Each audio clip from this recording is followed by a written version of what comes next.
Dear people of the English speaking part of Cameroon, today we are going to be uncovering the root cause of the crisis that our nation is in. You've probably been asking the question, how did this war begin? Why are we where we are today? Why is it that we are confused right now? Why? Why? Everybody's asking why. Today we are going to break down for you exactly what is going on. Most importantly, we are going to be listening to some of the architects of this entire movement, where it all began, why we moved from federalism to independence, and why are we not making progress today? But most importantly, what is the way forward? So take a listen. If you back up me, that she don't know the fear naive, the run naive, the go high for bush. We are not the even fear military. I say no. Enough is enough. I don't say the thing be one star so they be full we. Because all we will be there for bush will be the cry said now who be start the war, now who be start the thing. All we will be the cry. Say now who be starter. So right there, you're listening to a ex-Amber. This guy was one of the most determined fighters in this entire struggle. He's surrendered himself. I talked briefly about him previously. He's asking the question. They were in the bush. And all of a sudden he asks himself the question, how did this all start? We've been fighting for over 7 years. And some people who have been listening to me analyze videos on this channel, have you ever asked yourself that question? But why? Let's keep listening. I still don't understand how I would have betrayed a cause when I have stood my principles, and I would stand on the principles that unity in diversity, a federation will be the panacea to solve the problems in this country. And no amount of bullying, no amount of name calling, no amount of trying to distract me would make me shift from a position that I believe would solve the problems that we are facing as a people. So the man you just listened to is called Agbo Bala or Agbo Nkongo. He is one of the architects of federalism. He was part of the consortium, the association of lawyers that came together and said enough is enough. We need a reform. We need change in Cameroon.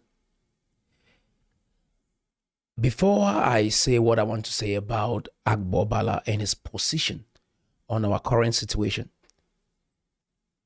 I want to let English-speaking Cameroonians understand our nation better, especially when it comes to the demography. 42% of Cameroonians are between the ages of 0 to 14 years. 55% of Cameroonians are between the ages of 15 to 64 years. And 2.7% of Cameroonians are 65 and above. That is, over 62% of Cameroonians are below the age of 25. 62%. The life expectancy of the average Cameroonian is 60 years old. We are dealing with a huge demography of young people, 62% below the age of 25. The future of that nation is in a critical condition. And these conversations are very essential. They are eye-opening because we don't have a clue about what we are dealing with. So when it comes to Agbo Bala, the initial goal was to push for federation. That at least the English lawyers, the English teachers, the English speaking part of Cameroon should be heard so they can have their position in Cameroon. That was the whole goal. Where did this struggle change direction? Is what we'll discover right now. So take a listen. Today, what has happened? Are we going forward or we are going backward? Why have all of those things collapsed? Because we lack faith in ourselves and in our homeland. Because our own mindset was altered by Cameroon to make us to believe in them rather than ourselves. Okay, so that is Cho Ayaba, a very prominent leader in the liberation struggle with very strong ideologies. And it's very, very important that we analyze from both sides, right? Like I said, when you come into these conversations, we don't just want to be judgmental. We don't just want to throw stones at anybody, but we want to critically analyze every valid contribution. Because at the end of the day, I said, we are not looking for who has the best idea or who is right or who is wrong. But most importantly, which initiative or idea will help us achieve our goal. So what he has highlighted is very important that we take into consideration. Like some of you coming to listen to this video, I encourage you to grab a paper and a pen so you can write down notes. You realize that Ayabacho said we have lost faith in ourselves. I just want to keep the blame of the French-speaking Cameroonians as a result of why we've lost faith in ourselves. But the fact is real. We have lost faith in ourselves. And if there's anybody to be blamed for losing faith in ourselves, it is us. Do we all agree? That is where we find ourselves. So the question you should be asking yourself right now, if you're taking notes, how can we gain faith again in ourselves? Let's keep listening. Today now, we need to care about marginalization. The bigger problem we did today for Anglophones don't have marginalization. There is no Anglophone Cameroon where go tell me today, the number 15 day inside June 2021 said, the problem now na marginalization a lie. No man, no tell me so. The highest problem now get to do with committing amber terrorism. So that is Clovis, a young man that has been championing the disarmament initiative. It is important to note that we are really in a situation where it is difficult to even fathom what is happening if our own people are being terrorized by our own soldiers that we created. That should raise a concern. We shouldn't live in a nation where we want to thrive for change and have our own people putting us in this kind of condition. How can an English-speaking Cameroonian feel like their own brother is a threat to them? That is something that we should observe and ask yourself the question, how do you stop this entire problem that we are dealing with as a result of our own brothers terrorizing us for whatever reason? I think it's not right. I think that is not right. But again, like I said, they might have a perspective that they deem is right. But at the end of the day, if it's inflicting pain on another English-speaking Cameroonian, it raises concern. Let's keep watching. Thinking that you betrayed the cause, barrister, did you actually betray any cause or you were misunderstood by men? The first thing I don't understand, which course are you talking about? You were the leader of a consortium that led a course. Yes. I was the leader of the Cameroon Anglophone Civil Society Consortium. Yes. And if you read about the consortium, it was a pro-federalist movement, where we felt that the things we had complained in the educational and the legal system and everything could be solved through a federation. That was the mantra that the consortium stood for. And I challenge all my friends and brothers in the consortium to prove a contrary. We talked about a two-state federation. You know, you could see the placards, you could see the banners. I led the marches in Boya, in Moyoka. I was part of the team in Bamenda. That is it. When we were arrested because of the high-handedness of the authoritarian regime, the post was shifted by, don't forget, my signature was frauded, first of all. I'm sure this is the first time I'm telling you, I'm saying this. My signature was frauded by people to hand over the consortium to others. I don't want to call names, okay? But my signature was frauded, and they acknowledged the fact. So you did not do it? I didn't do it. I saw it with Fontem when we were under interrogation at the set. Wow. That is something to take note of. Now, there was a consortium that was created, and the objective of the consortium was to actually advocate for the rights of lawyers, be able to challenge the government so that change can be initiated. You realize that the objective of the consortium was not to advocate for independence, but to advocate for federalism, to advocate for equal rights and opportunity within Cameroon. So take note of that. Now, this is what changed everything from federation to independence, and then the war that we declare that we now find ourselves in. So take a listen. We created the SCYL 1995. And we used the SCYL as a defense force. We realized that it was easier to build Ambazonians or to transform Ambazonians into militants than into political figures.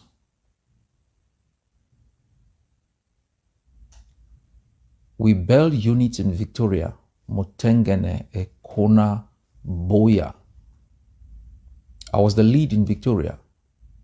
We mapped out all of the enemy's defenses. I moved into Manawa Bay in a military truck as a farmer to examine Manawa Bay. I have a very good sense of how it is. That is what happened with the entire federation struggle. So at the very moment that Agbobala and the team of other lawyers and teachers marched the street, the struggle for federation started. Everyone was championing the idea. Yes, we all agree. If it's based on the union that we had in 1961, English-speaking Cameroonians have not been treated fairly. Our businesses, our organizations, yes, they were shut down. The fact is, these lawyers came up with this idea, not for independence, but for federation. But what changed? We had actors or leaders like Ayabacho and many others that emerged when people were advocating for federation, and they shifted the movement to independence. And now when we have this kind of leaders with such a strong stance on things, people move to the next direction without realizing even what they are doing because of their charisma, because of their promises, because of their rhetoric, and people move. It's easy to sway the population to this direction if you are that strong, and everything break down because Akbar Bala was in jail. So while he was in prison and with his crew and many other people that were locked up at the time, now the leaders that emerged while he was in prison were able to move the population or the people towards this direction of independence. And so when he came out of jail, his initiative was, yes, he was a little bit radical after he got out of jail, but that standing to move this entire movement or to change the direction to which this movement was going was an impossibility. That was something that was hard for him to grasp. And you realize that when he got out of jail, he got into more conflict with the people who were now advocating for separation. Now, one thing you can never ignore, or a key player that you can never ignore in this entire struggle for independence, is Ayabacho. He's quite an interesting figure. And you realize that growing up, Ayabacho had this feeling that the way things were going, it is going to be tough for us to exist as a people if we don't achieve our independence. He viewed the marginalization by the French Cameroonians as an existential threat to the English people of Cameroon, the English-speaking people of Cameroon.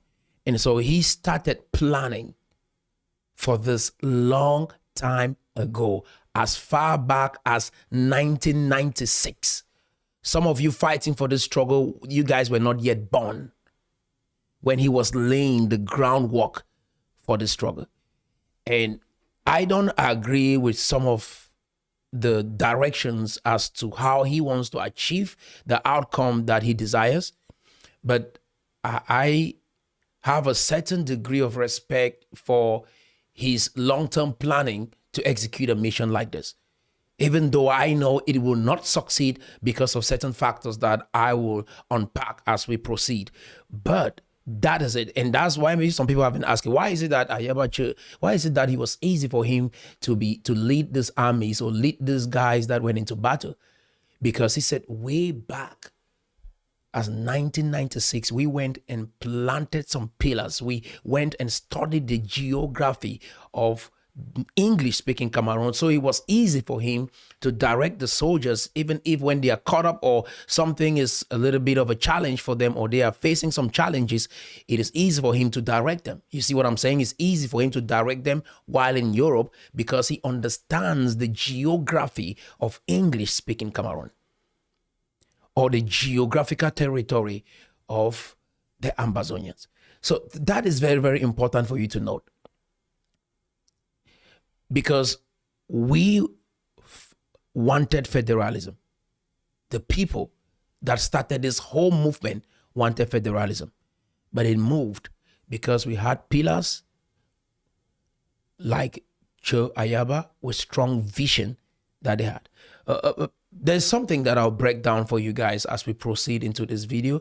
I don't want to fast track myself. I want us to unpack this video together because we'll listen to other players that are going to come into this conversation, and we will also hear their perspective, put everything together, and then we are going to channel this whole mission to the direction that will give us victory. That is why I do these videos.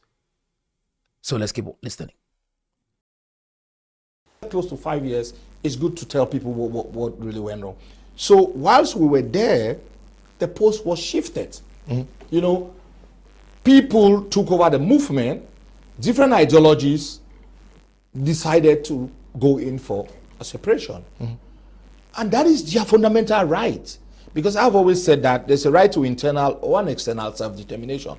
I would religiously defend your right to an external self-determination. But don't, in doing that, don't try to paint the people who were for internal self-determination as if they were... Okay. So this one thing that I want to note right there. I've talked about the book Barbarians to Bureaucrats. I've made a graph to teach about this. It is important to understand that where Cameroon finds itself, or English-speaking Cameroonians find themselves, this particular moment in history is a time for change.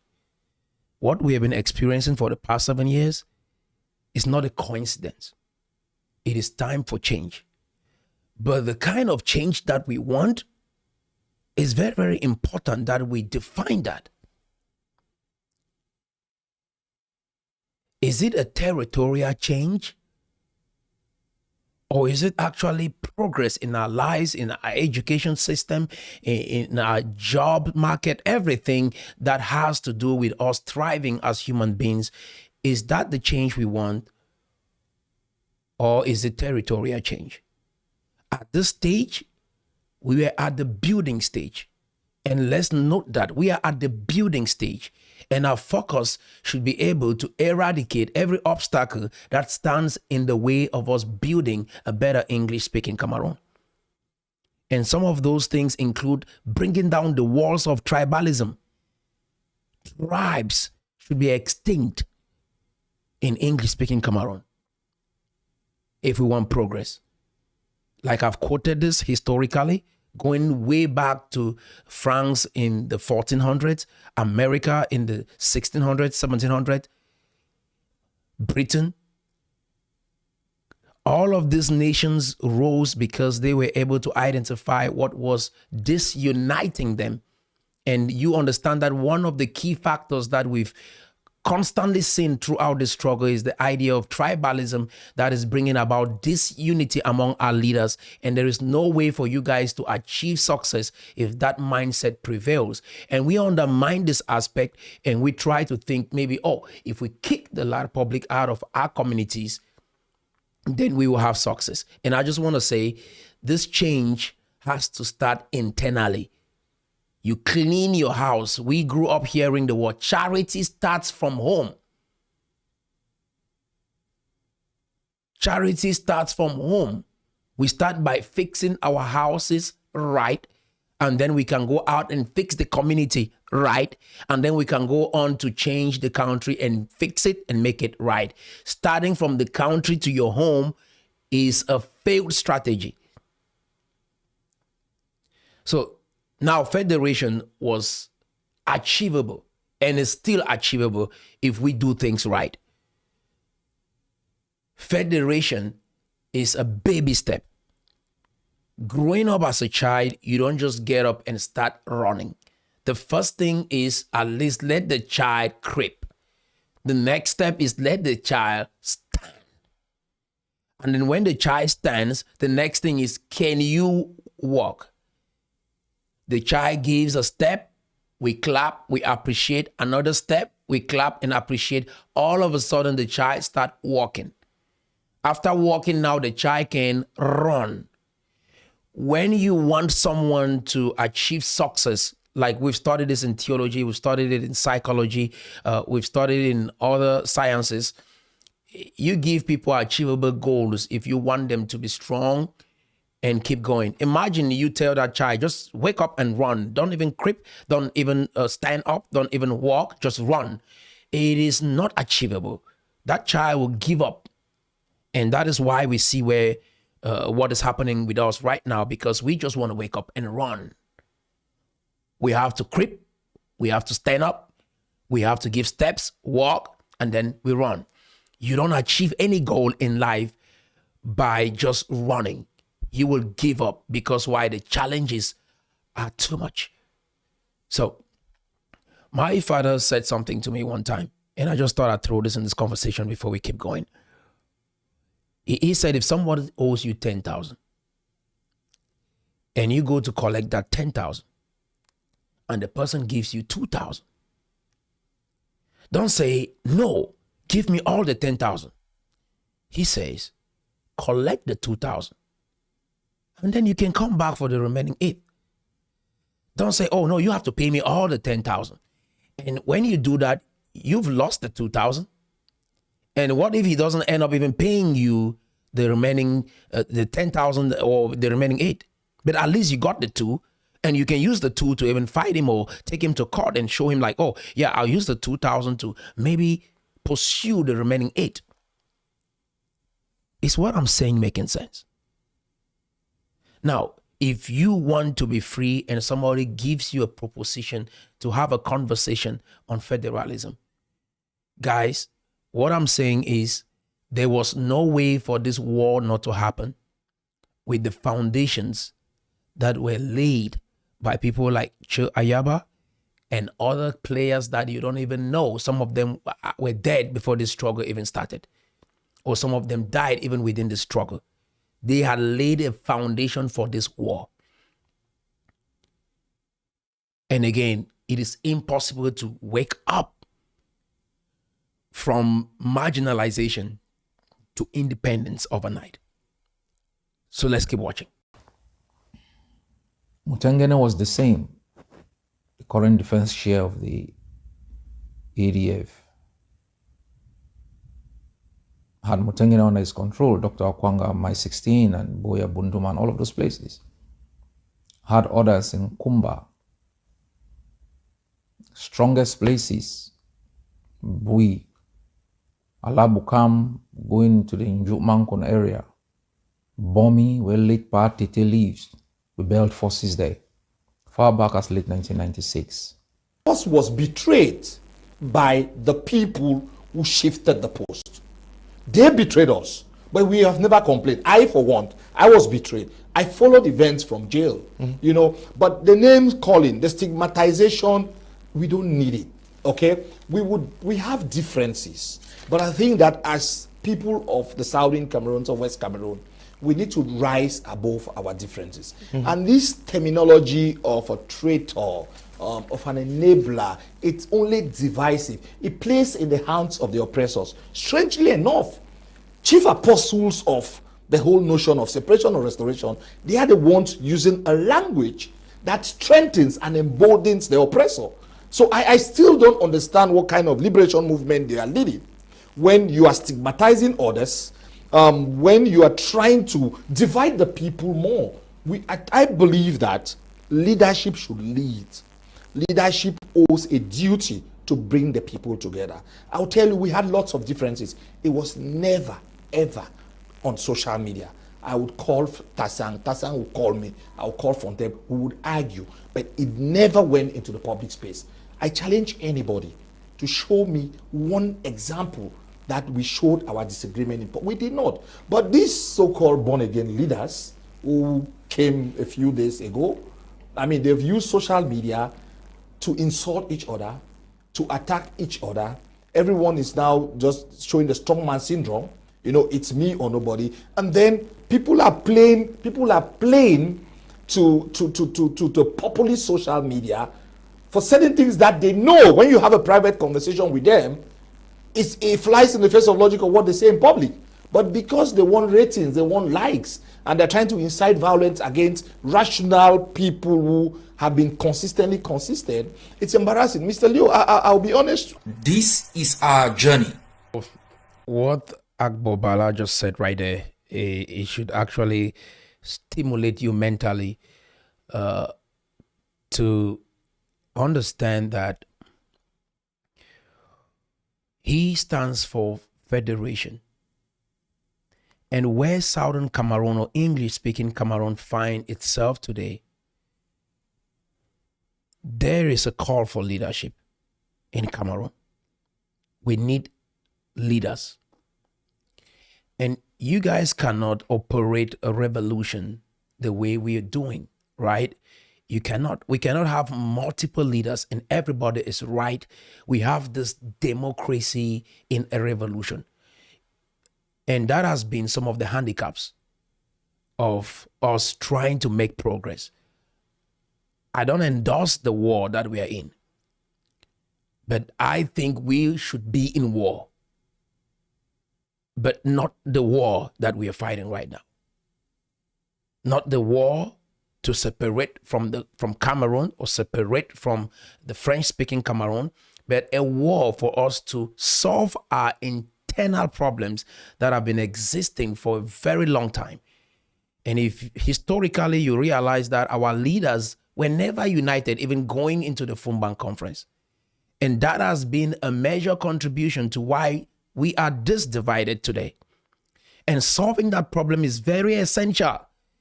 And failing to do so is why we will fail in subsequent issues that we are trying to resolve. And that is why I emphasize that let us address what is going on among us. If not, we will come back to this 20, 30, 40 years from now to solve this same problem that I'm talking about. And again, it's dissolving the tribes. I just want to say, I agree with what Agbo Bala is saying. He's a very knowledgeable individual. He's well learned. I mean, I see his status and everything that he has achieved. But one thing that I want to add to the whole thing of unity is to let our people understand that when we are in a state of revolution, transformation, we need a visionary. Cho Ayaba appeared to be that visionary, but his strategy cannot help us achieve the results that we want instantly, because like I said, you cannot just run, right? You have to walk, you have to creep, you have to stand up, and you have to walk. We cannot lead a revolution with democracy, having everybody's voices heard. But rather, we need a visionary that carves a path and everybody follows that path unanimously. And if it's the right path and we believe in that leader, we go that direction. And then after that, at the administrative level, if you remember the foundation that I laid, that I showed you from the book, The Barbarians to Bureaucrats, we had what? The first step was the barbarians. We had the prophet. The prophet cast the vision. This is where we should go. And then we move to the next stage, is the stage of the barbarians. The barbarians are the radicals, like we see, like people like the Cho Ayaba and other key figures that have been advocating for secession. Those guys come into that picture. And then the next stage after the barbarians is the builders and the explorers. Those are people who actually initiate change in a systematic way. Because what I think we should have been doing right now is orchestrating a systematic revolution. A systematic revolution where we are destroying old systems that have been holding us down, and then we are constructing new ones that will take us to our destination within that building and exploring stage. And then you see that we will move to the next stage after builders and explorers. It is the administrators. And this is where people like Agbo Bala actually live in. They live in that administrative problem, but you cannot be at the administrative stage and solve problems that you have to address at the building stage. So we have everybody's voices heard at the administrative stage or the aristocratic stage, the bureaucratic stage. But right here, right now, when we are building, we need a visionary. We need a prophet with a vision. But right here, we are not fighting to achieve this kind of goal that is so huge for us to achieve. But right here, we are developing systems, systematic change, systems that have been holding us down internally, and then we can address the broad problem. So that is what we are missing. So let's keep listening. This is our journey to alter that history once and for all, and to give back to our people faith in themselves and in our country. With that faith, we will be able to turn water into wine. We will be able to transform our society in a way that we will take pride in. And our children will inherit a better place. They want better education for picking them. They be tell we say they want better hospitals for picking them. They be tell we say they want protect una.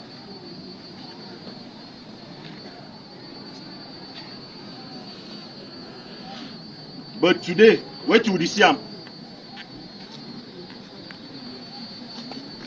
we don't discover and say the people the way they be talk say they will protect una, and they rep una picking them.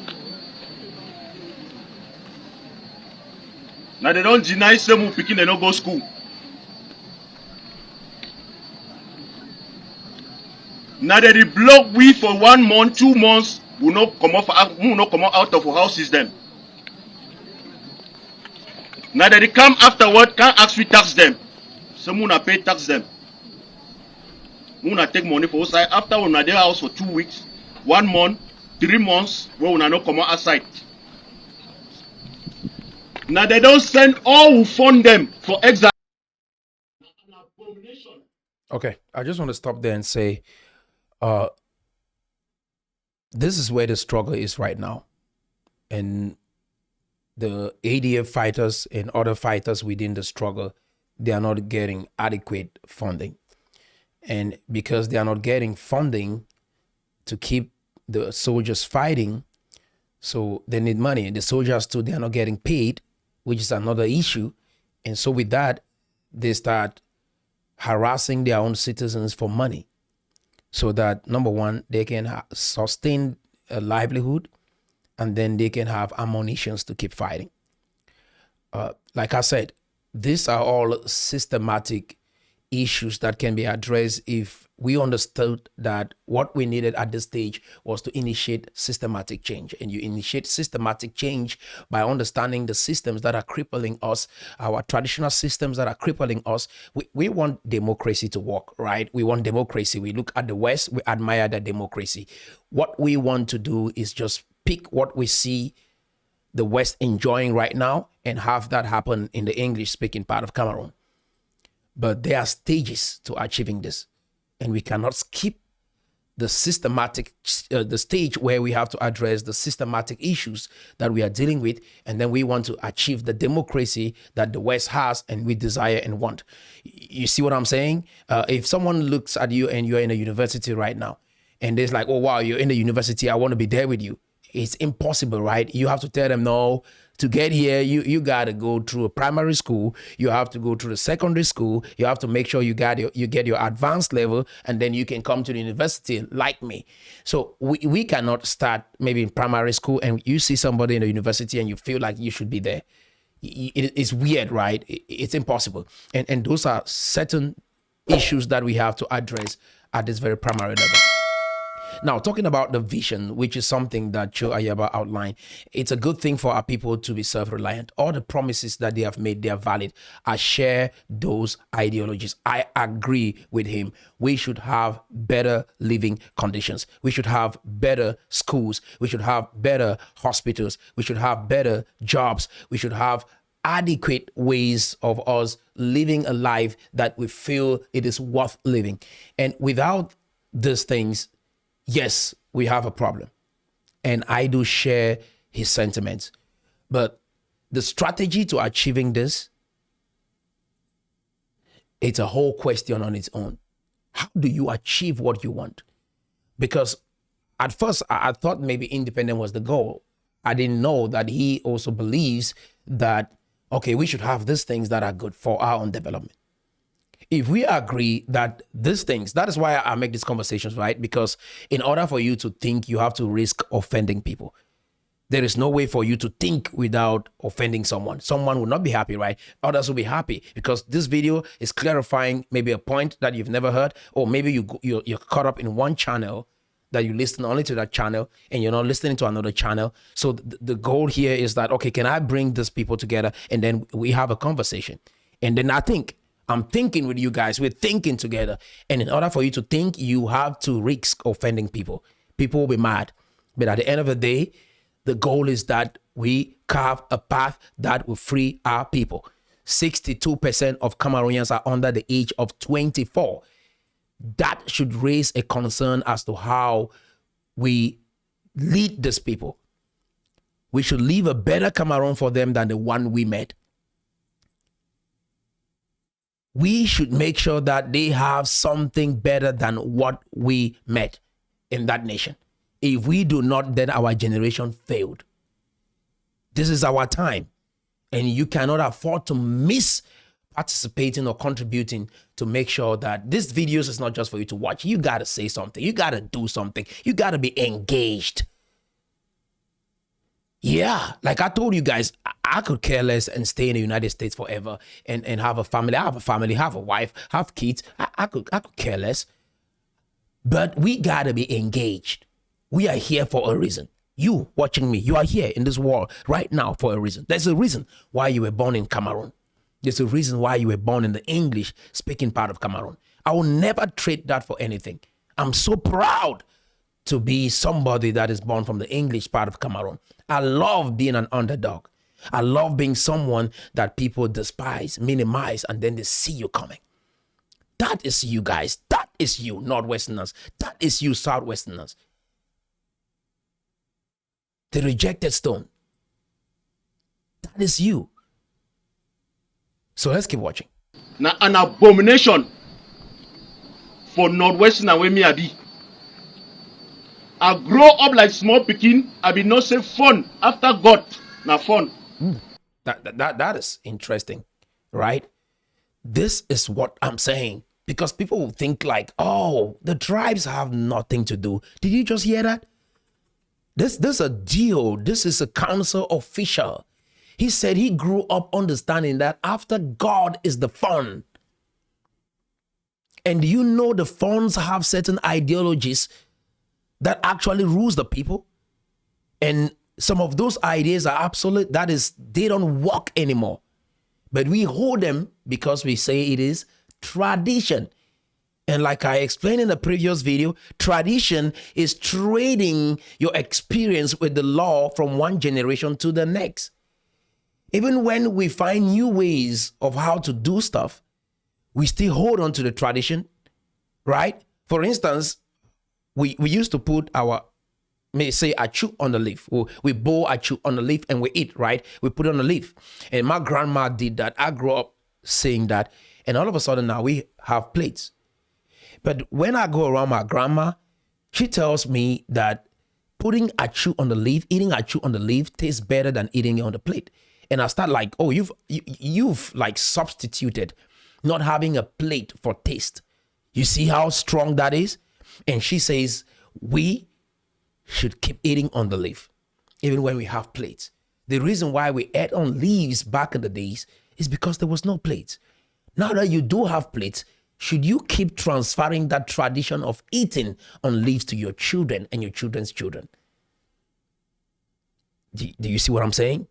And so that is why I'm saying our chiefs, we have to examine the customs, the cultures, and the traditions that they hold, that we hold so strong that we hinder our own development. And he said, after God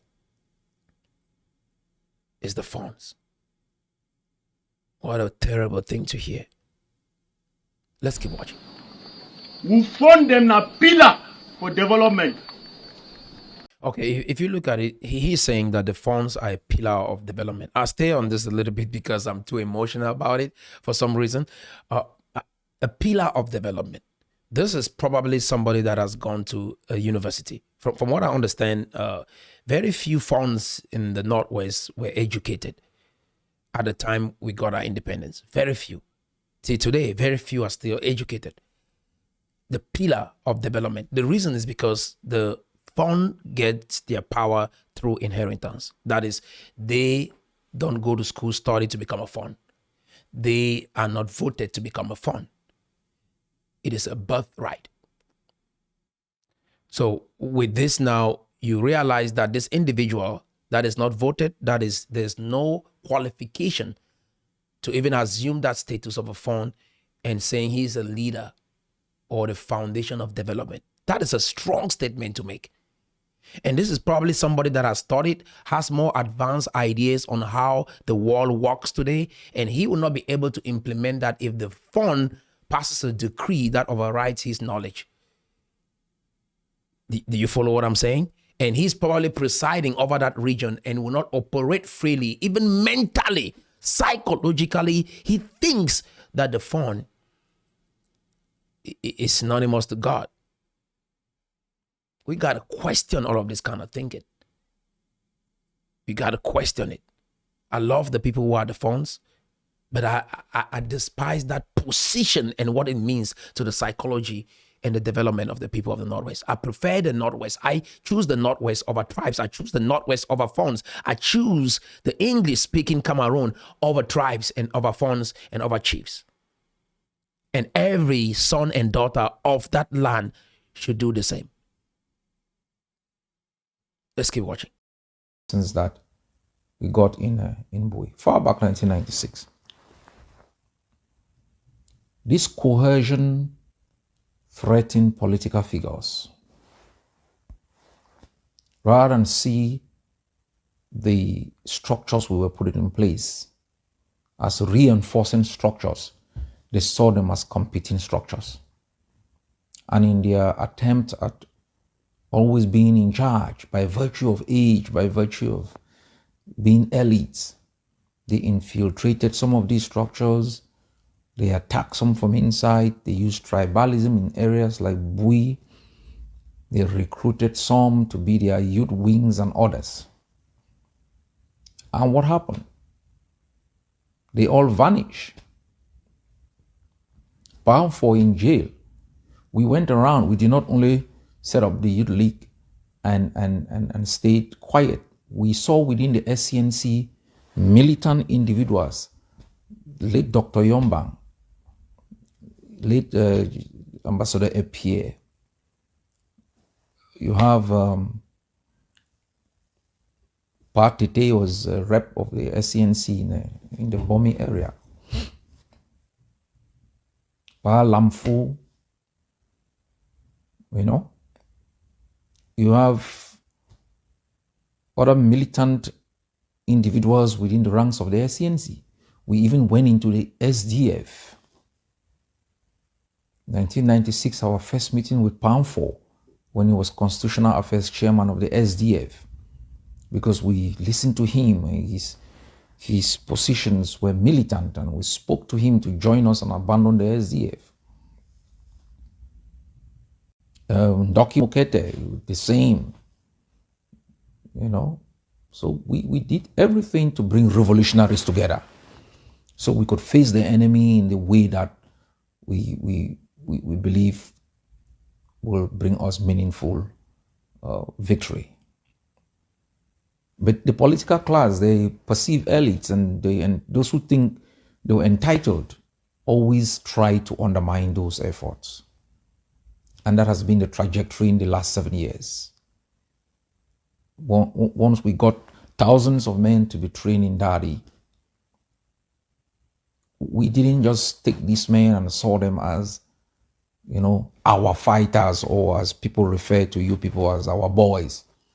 We saw the forces we create as soldiers of an Ambazonian state, with a chain of command. That's how we set up these forces. Okay, so that's a lot. Again, like I said, you've heard it. When you guys wanted federation, you didn't know that there were leaders among you guys that had planted the seed of secession long ago. And so with their charisma and their strength and their vision, they were able to tilt you to the direction where you find yourself today. Like you heard the guy in the beginning, Shina Rambo, saying, we were asking ourselves, how did we even get here? No, there was a foundation that you didn't see it, and that's why the leaders that stepped up with that idea could move you to that direction. This one thing that I want us to examine with what Che Ayaba has said. I share a lot with what he has just mentioned, like saying growing up and being a young person with wisdom, knowledge, passion, drive, vision, and just thinking that you cannot present how you think about something and have your voice heard is painful. I share that because sometimes some people are born and they are young, but yet God has given them wisdom and direction to really lead a people. But somehow they might not be listened to because of their age. I remember when I was much younger, it was the case like, oh, you present something and people despise you because of your age. Even though I didn't really experience that much, because most people who came around me when I was much younger, leading many great ideas like a film company, running a business.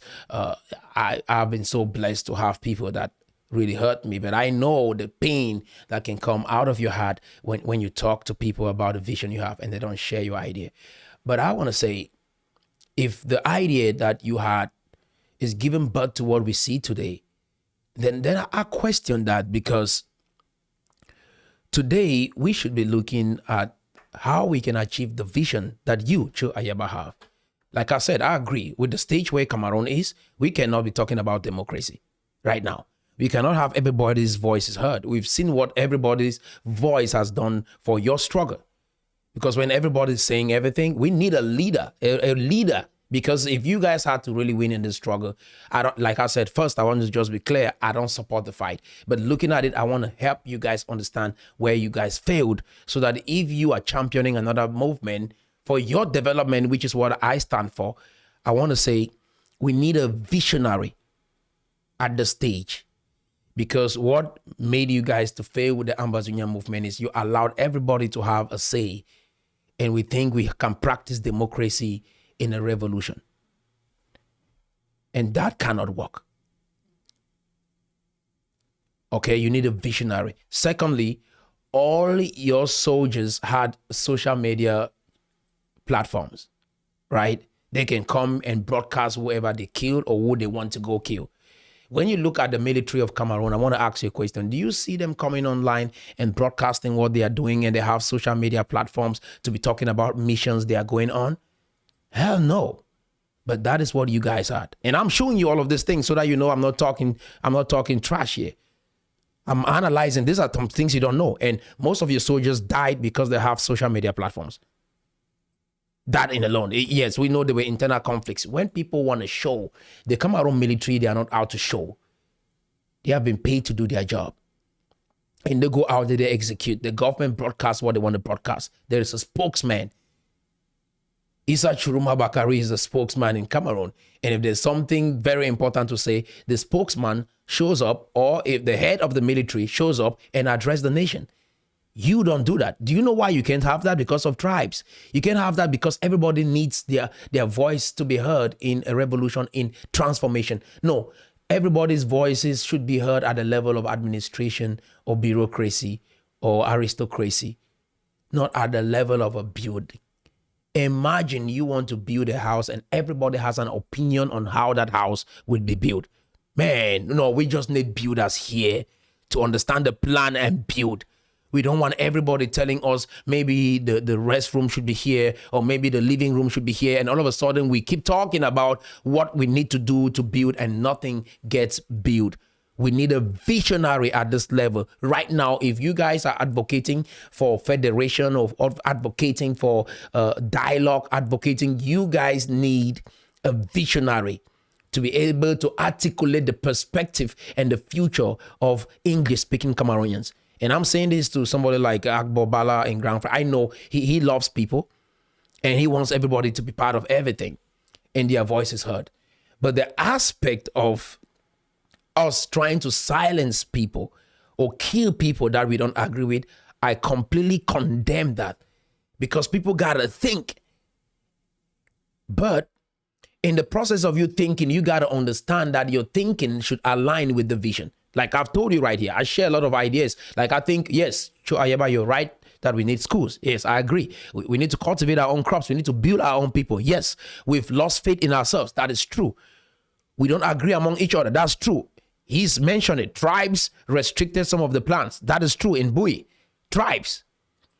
And that is what I'm coming and I'm identifying all of these loopholes that we just jump past them and we're like, oh, maybe if we just separate the country, all of this will fix. No, you can't. You cannot skip this step. This step of development where I stand, that's why I'm right here. See, this problem is addressed. I know every other thing English-speaking Cameroonians attempt will fail. That is why I'm right here. I'm a strategist. I'm a synergist. I'm a visionary. I'm a builder. And so I understand what can cause a building not to be erected. What can prevent a vision from prevailing. And so, guys, let's keep watching. We're thinking together, right? Is this making sense to you? We're thinking together. So let's keep going. People refer to you people as our boys. We saw the forces we create as soldiers of an Ambazonian state. You know, with a chain of command. That's how we set up these forces. But Not been about marginalization anymore again. At least we be the day 5 right of marginalized, yes. But today, we to get our win at Amba today. That's our biggest problem.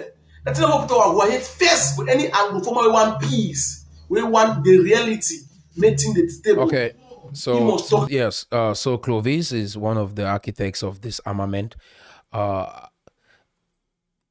He wanted to stay alive,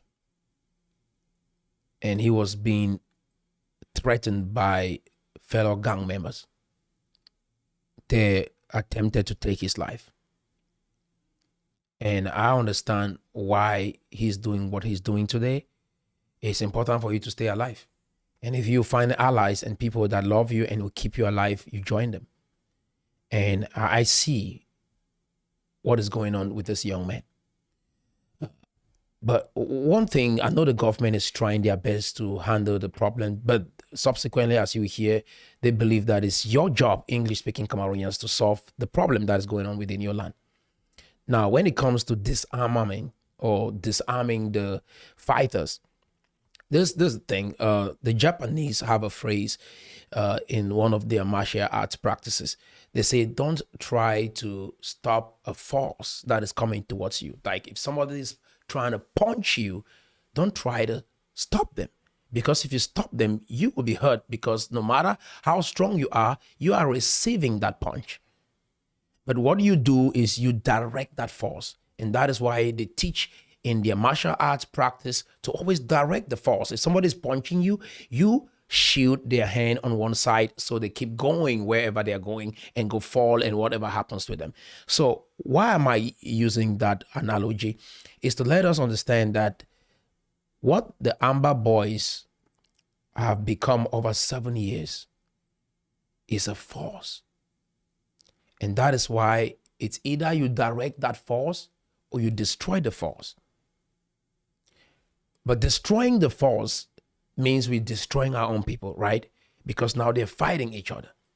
So if we kill them, we're destroying our own people. And these are young men that some of them can be builders. Some of them can lead other parts of this entire development project. Some of them can become doctors tomorrow. We don't know who we are killing. We don't just know. And that's why I'm like, you guys got to be careful of what we don't know who these people can become. So what you do is you direct the force.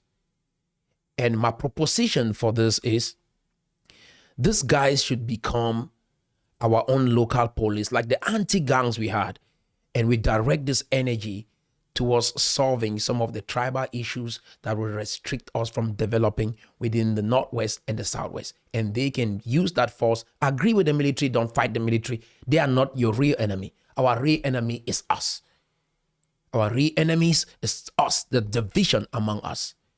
And when we solve that with our Amba boys, they are not just killing civilians, but with that, there will be enough resources to take care of them. There will be enough resources. We don't need to push around or probably say people should pay taxes or bring all of these gimmicks to make sure that we get money to stay in a war, that it is impossible for us to achieve this goal. Realistically. I mean, even if you look at it from the spiritual realm, it is impossible to just move from walking. Even if you dream about it and you think it's a good idea, and look at the kind of examples we have. We're looking at Eritrea. I mean, truth be told, I didn't know about Eritrea before the death of Nipsey Hussle, the rapper that was shot in California. I didn't know about Eritrea. Let's look at the great nations around the world, or the group of people that we look at and think, oh, wow, we wish we should be these people. Like I look at Cameroon, I believe in my heart that if we follow what works, try to model the best people, the best country, the best group of people that exist in the face of the earth, that we know of, that have achieved tremendous success, is the Jews. The Jews. I wish Cameroon can be like Israel, or be like the Jews. In spite of every adversity that they have faced across the world, they thrived. They got into banking and thrived. They've got into mathematics and physics and law, and they've thrived. In entertainment, they've thrived. And they have become so wealthy build themselves over time, today don't mess with Israel. They will take you down. What is happening with Hamas right now, you can feel the heat.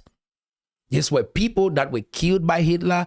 They've been rejected in many parts of the world, yet they did not launch any counterattack. They went to the drawing board, built themselves economically, become so wealthy, you can't even touch them today, and they demand reparation and they are paid. They are Jews.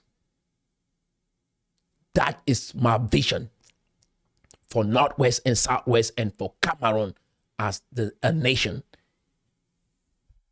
We thrive to be this great. We look at what works, copy the best in the world. You have a choice to choose to copy mediocre nations or nations that have achieved some lofty independence that we don't hear about them.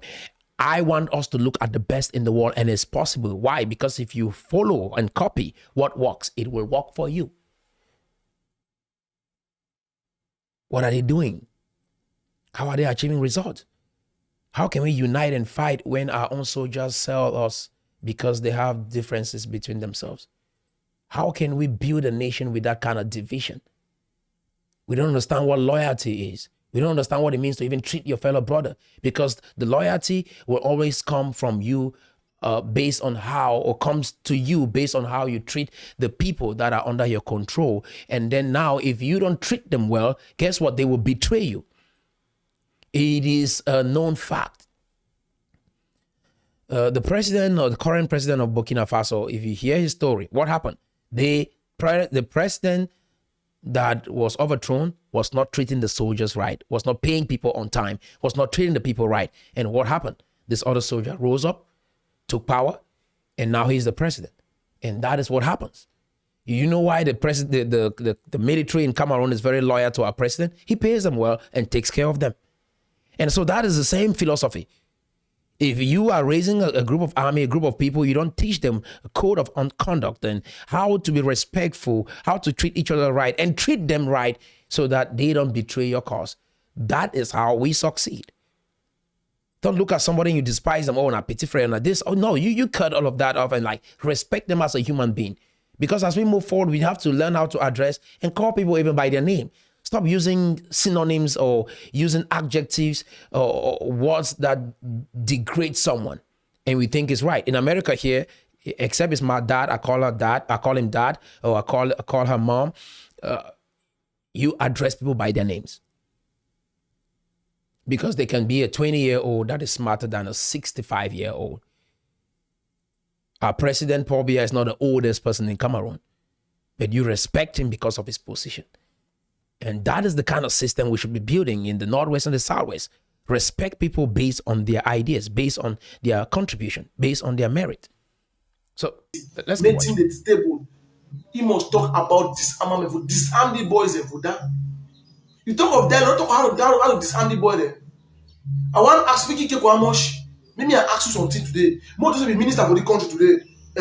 They say, okay, you understand the dialogue now. More be sincere. Many of you believe we are in war. We are not in war. We are not in war. I am still waiting to see the kind of devastation that I see in Ukraine, in Victoria. How can we convince anybody there is war when there is no devastation? The structures of Ladapuri, Cameroon are still standing there. The governor mansions are still standing there. The DOs, the mayors, the sonoras, in the CDCs, they are still standing there. You saw Syria, the war in Syria. You saw the devastation. No doubt we begin to wonder, why is the international community not coming to us? Why are they not talking to us? They have not seen any devastation to prove there is war. Diplomats are still leaving Yaoundé and going to Bamenda, leaving Yaoundé and going to Boya, holding conferences. It's a waste. That's a very terrible idea. I mean, really? I agree, put your money together, but put your money together towards development, not to destroy your own businesses and companies and structures because you will have to build them again. Nobody's going to come build it. Like, this is the thing that I don't get right with these leaders. We think that somehow if we kill much people, you see the strategy I told you guys, right? If we destroy more of ourselves and our properties and our people, then some foreign nation will come to our aid. Nah, guys, it doesn't work that way. No matter how you destroy your own people, Paul Biya will still have to answer to the international community if he needs help. And so if he says he got it under control, they will not come to your aid. Again, case in point, look at what is happening between Israel and Hamas right now. What happened? Immediately, every news media in America is talking about it. Did they kill 5,000 people? Did they kill 10,000 people? No, 1,200 people. And the whole world is talking about it. BBC, CNN, all of these news medias are broadcasting it. Talk shows, it is on every conversation in America. Just 1,200 people. Do you get what I'm saying? You don't build bilateral relationships with other nations, build productive and friendships with other nations based on your creativity, based on your contribution, based on how smart you are. And you think, maybe if I just go meet this senator or this white man and I talk with them about the problem that is going on in my country, they're just going to run and come help us. If we kill much people, we destroy much buildings and constructions that we've built over the years, destroy our own roads, destroy our own schools, kill our own people. Because guess what, guys? War has a cost. And the cost is many people are going to die innocently. And that is the cost of war that many people don't factor in. Would you like that to be your brother? I saw the same man crying over one of his brothers that died in the struggle. Do you want to? Do you want that person to die? Do you want your brother to die? Do you want your sister to die? Do you want your children to stay out of school for this long? Your own children. Like I said, we need systematic transformation. We don't need this kind of war. We need a systematic transformation, systematic revolution. We are in the 21st century. We shouldn't be acting like brutes. And again, the thing is, or being a bully, or people disagree with you, you go kill them or you go kill their family. It doesn't make sense. This kind of rhetorics are very, very dangerous for our young people to listen. You see what I'm saying? And if this is what you guys have been hearing, please do not take your gun, waste your time, go destroy a building that you guys will have to construct tomorrow. Please do not do that. There is no international country coming to help you. 7 years. Look at Hamas. It should tell you how many months people are there. Like, look at Ukraine. Ukraine had a problem just a couple of months, and the entire United States is donating right now, counting close to $172 billion is sent to help Ukraine come out of that problem. And not even a dime has come to your aid. And you keep thinking, guys, it doesn't work like that. It doesn't work like that. Please, even if 1 million people die, it is impossible for the international community. They will document it, but they are not coming to your aid. They will put it on their news station and broadcast it, but they are not coming to your aid. You haven't built no relationship over time with those nations, and there's no incentive for them to come help you. What is the incentive? What do they have to lose if they don't help you? Nothing. You don't have no relationship with them. You think because you're a human being, that means people should help you? Do you help people like that in real life? Do you just go help someone because they're a human being and they're suffering? You don't do that. You scroll through your Facebook every day and you see somebody saying, oh, I have breast cancer. Oh, my brother is in the hospital dying. I need money. You don't just put in money there. You don't just stop there and start helping them. You need a relationship with those people. And that is what we don't have with other nations that we think they should come to our aid. Our examples are terrible. The kind of people that we look up to are terrible. The kind of books or ideas that we pick up to direct the nation is terrible. Honestly, truth be told. Respectfully, sir, that idea will not help our people achieve the roads, achieve schools, achieve good jobs, achieve industry, development, banking, all the things that we desire. Like I repeat, copy the best. The best right now is the Jews. They've shown with their life and their example. In Cameroon, we have the Bamileke. Why am I even stretching to the Jews? The Bamileke were one of the subjugated group of people in Cameroon. They were the despised. They were the maquisards. They did not strike a revolution. They decided to empower themselves economically. They spread across the nation. Some of them traveled abroad and they built themselves economically. Today, if they want to say something in Cameroon, they will be heard. They have a voice. They've built their economy. They did not divide Cameroon. They did not try to go create their own nation out of Cameroon. They said they will walk with shared determination. They will partner with each other. They have their meetings, and some of you call them Nyongo people. But they are determined to contribute and help each other succeed. That is what we need. That is what we need.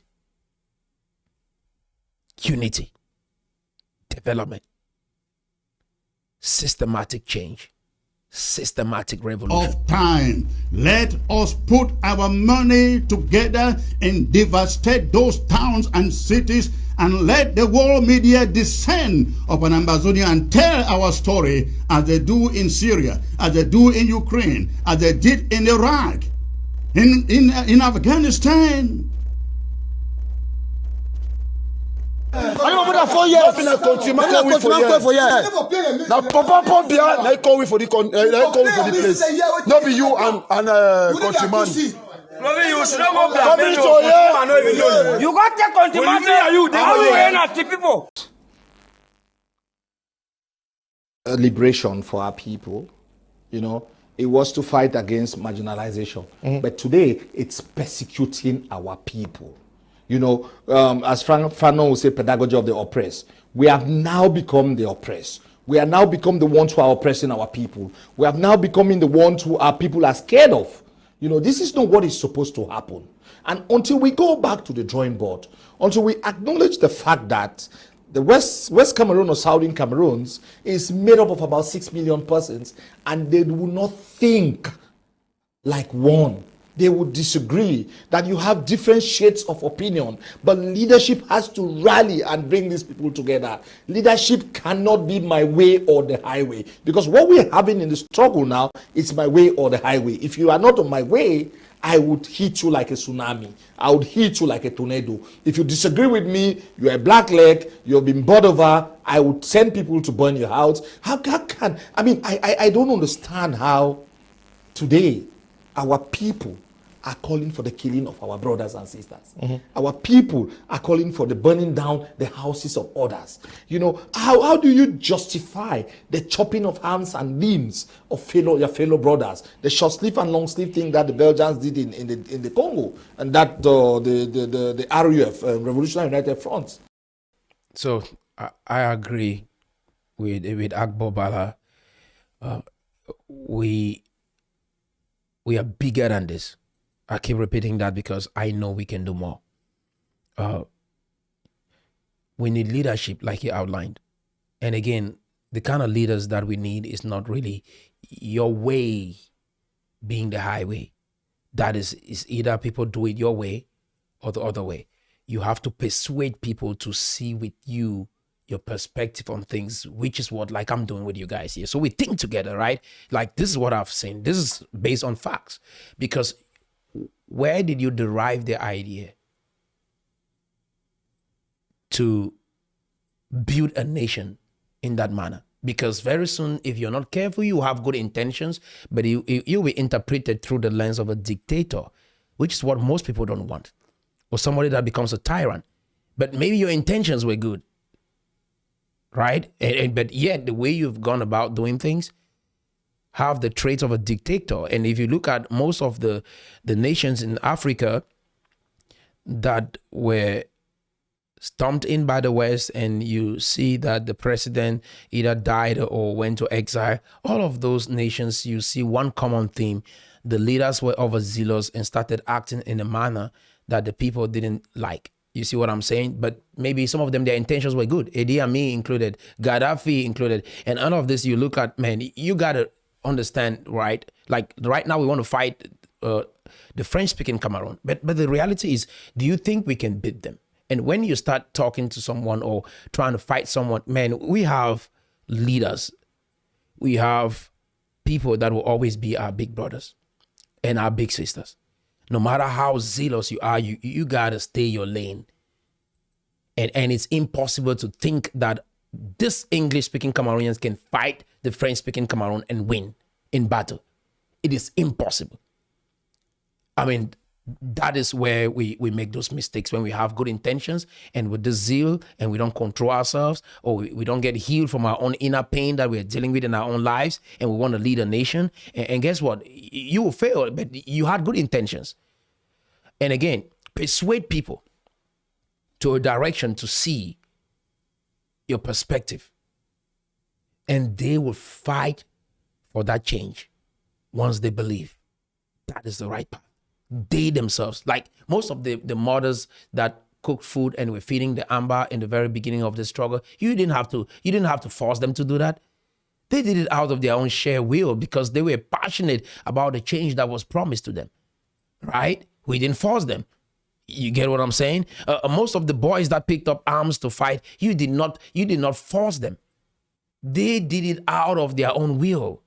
And that is what the persuasion or the charisma at the time, that you were able to articulate your perspective on issues, and they felt like, yeah, this is the leader we should follow. You see what I'm saying?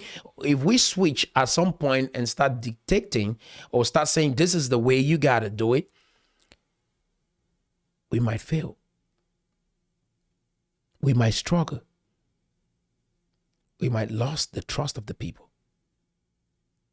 Keep trying to persuade the people. In America, even before they go to war, they have to vote in this nation. And they have to do a poll. And how many people vote if more of the people want the war? And then they go to war. At every point, you have to step back and check in. In the beginning, yes, the people wanted that. Right now, what do they want? And are they thinking over time with you included to arrive at different conclusions or make different decisions based on the situation that you are dealing with? All of those changes and dynamics are necessary if you really want to bring transformation. Because when you don't touch base with the people, they start feeling like you had an ulterior motive. And they might dismiss everything that you've come with in the beginning because of what they see now. So that persuasion and being in touch with the people in the process is very important. But again, we need a visionary, we need a leader. We need a leader. And a leader, we cannot have consensus to lead English Cameroon. We need a visionary, and people believe in that vision, and then we will lead English-speaking Cameroon out of this trauma that we find ourselves with. It is very important to note that when Jesus came, there was no consensus. You see what I'm saying? He had to say, guys, this is the way, this is what it looks like. You follow that, you get salvation. And the picture was so clear, and people believed in it, and they moved to that direction. When Winston Churchill was about to face Germany, he did not have consensus. He wrote a speech that persuaded the whole nation, including America. And he said, today we decide to go to war. We will fight in the sea, we'll fight on the land, we're not giving up. That speech that Winston Churchill made moved the whole war, and they went into battle and defeated Germany. Persuasion. Persuading people to see a brighter future that they are willing to fight and die for, but the right way. And most importantly, let the strategy be consistent with the time that we find ourselves in. Okay, let's keep watching. An Armed Forces Ruling Council did in Sierra Leone. We practice it on our people. How can I be happy? How can any right-thinking person accept, understand that we have gone to the level of an animal? In the words of Fela, a zombie. What happened that we have been zombinized? The biggest problem we'll get them for this our struggle. Now these so-called people, the way they don't gather themselves behind Dr. Chua Ayaba back, say they want to take advantage for the ADF.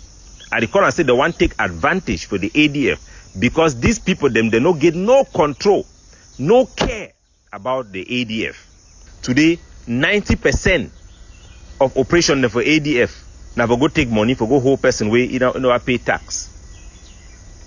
The tax system self way I be bring and me I be introduce that tax system.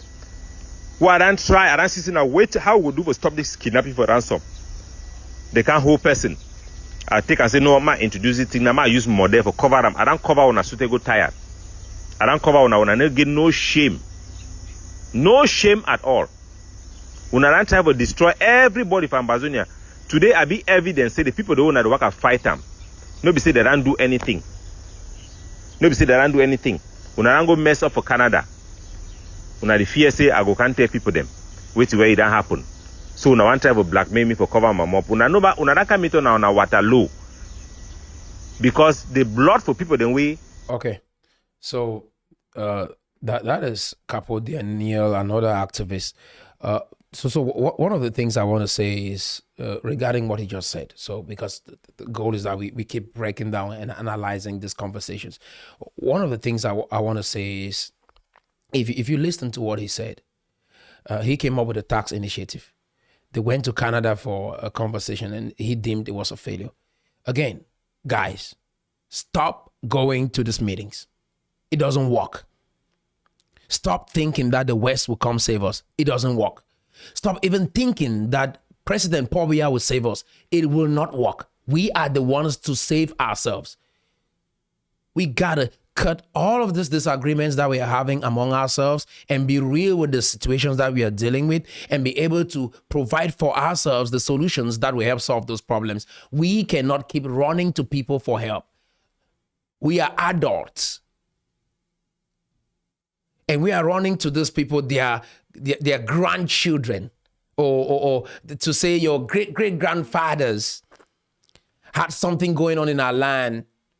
And today we are facing challenges. And now we are those children that have risen up and we want help. So you come help us. They got to go dig into their files to look at your story and come help you. What are we doing, guys? And very soon, if Canada comes in and have a stake in our land, you're like, oh, a colonizer is coming. You start crying right now. You start going online and saying, oh, they are colonizers now. So guys, let's be real with what we are dealing with here. We have an issue. We can talk and walk this out. We need to help ourselves. No one else is coming to help us. If you hear this and disregard it and keep going for another meeting, keep going. 20, 30 years, keep going. All these years that we've wasted, if we planted ourselves in the areas or some industries that could help our country, have our children go to school. Like you've heard the demography, keeping children at home is not worth it. It's not worth it that they are not going to school. The demography, like I've said, 62% of Cameroonians are below the age of 24. All these people need to be educated and be enrolled in the workforce to transform the economy. If they sit at home, who is going to do that for us? Who is going to do that for us? 7 years. Okay. I know if you leave them. Now we can balog this. Now because of Una, this struggle you need to go ahead. I know lie Una. Yes, Una don't bring big ideology for form military. But that military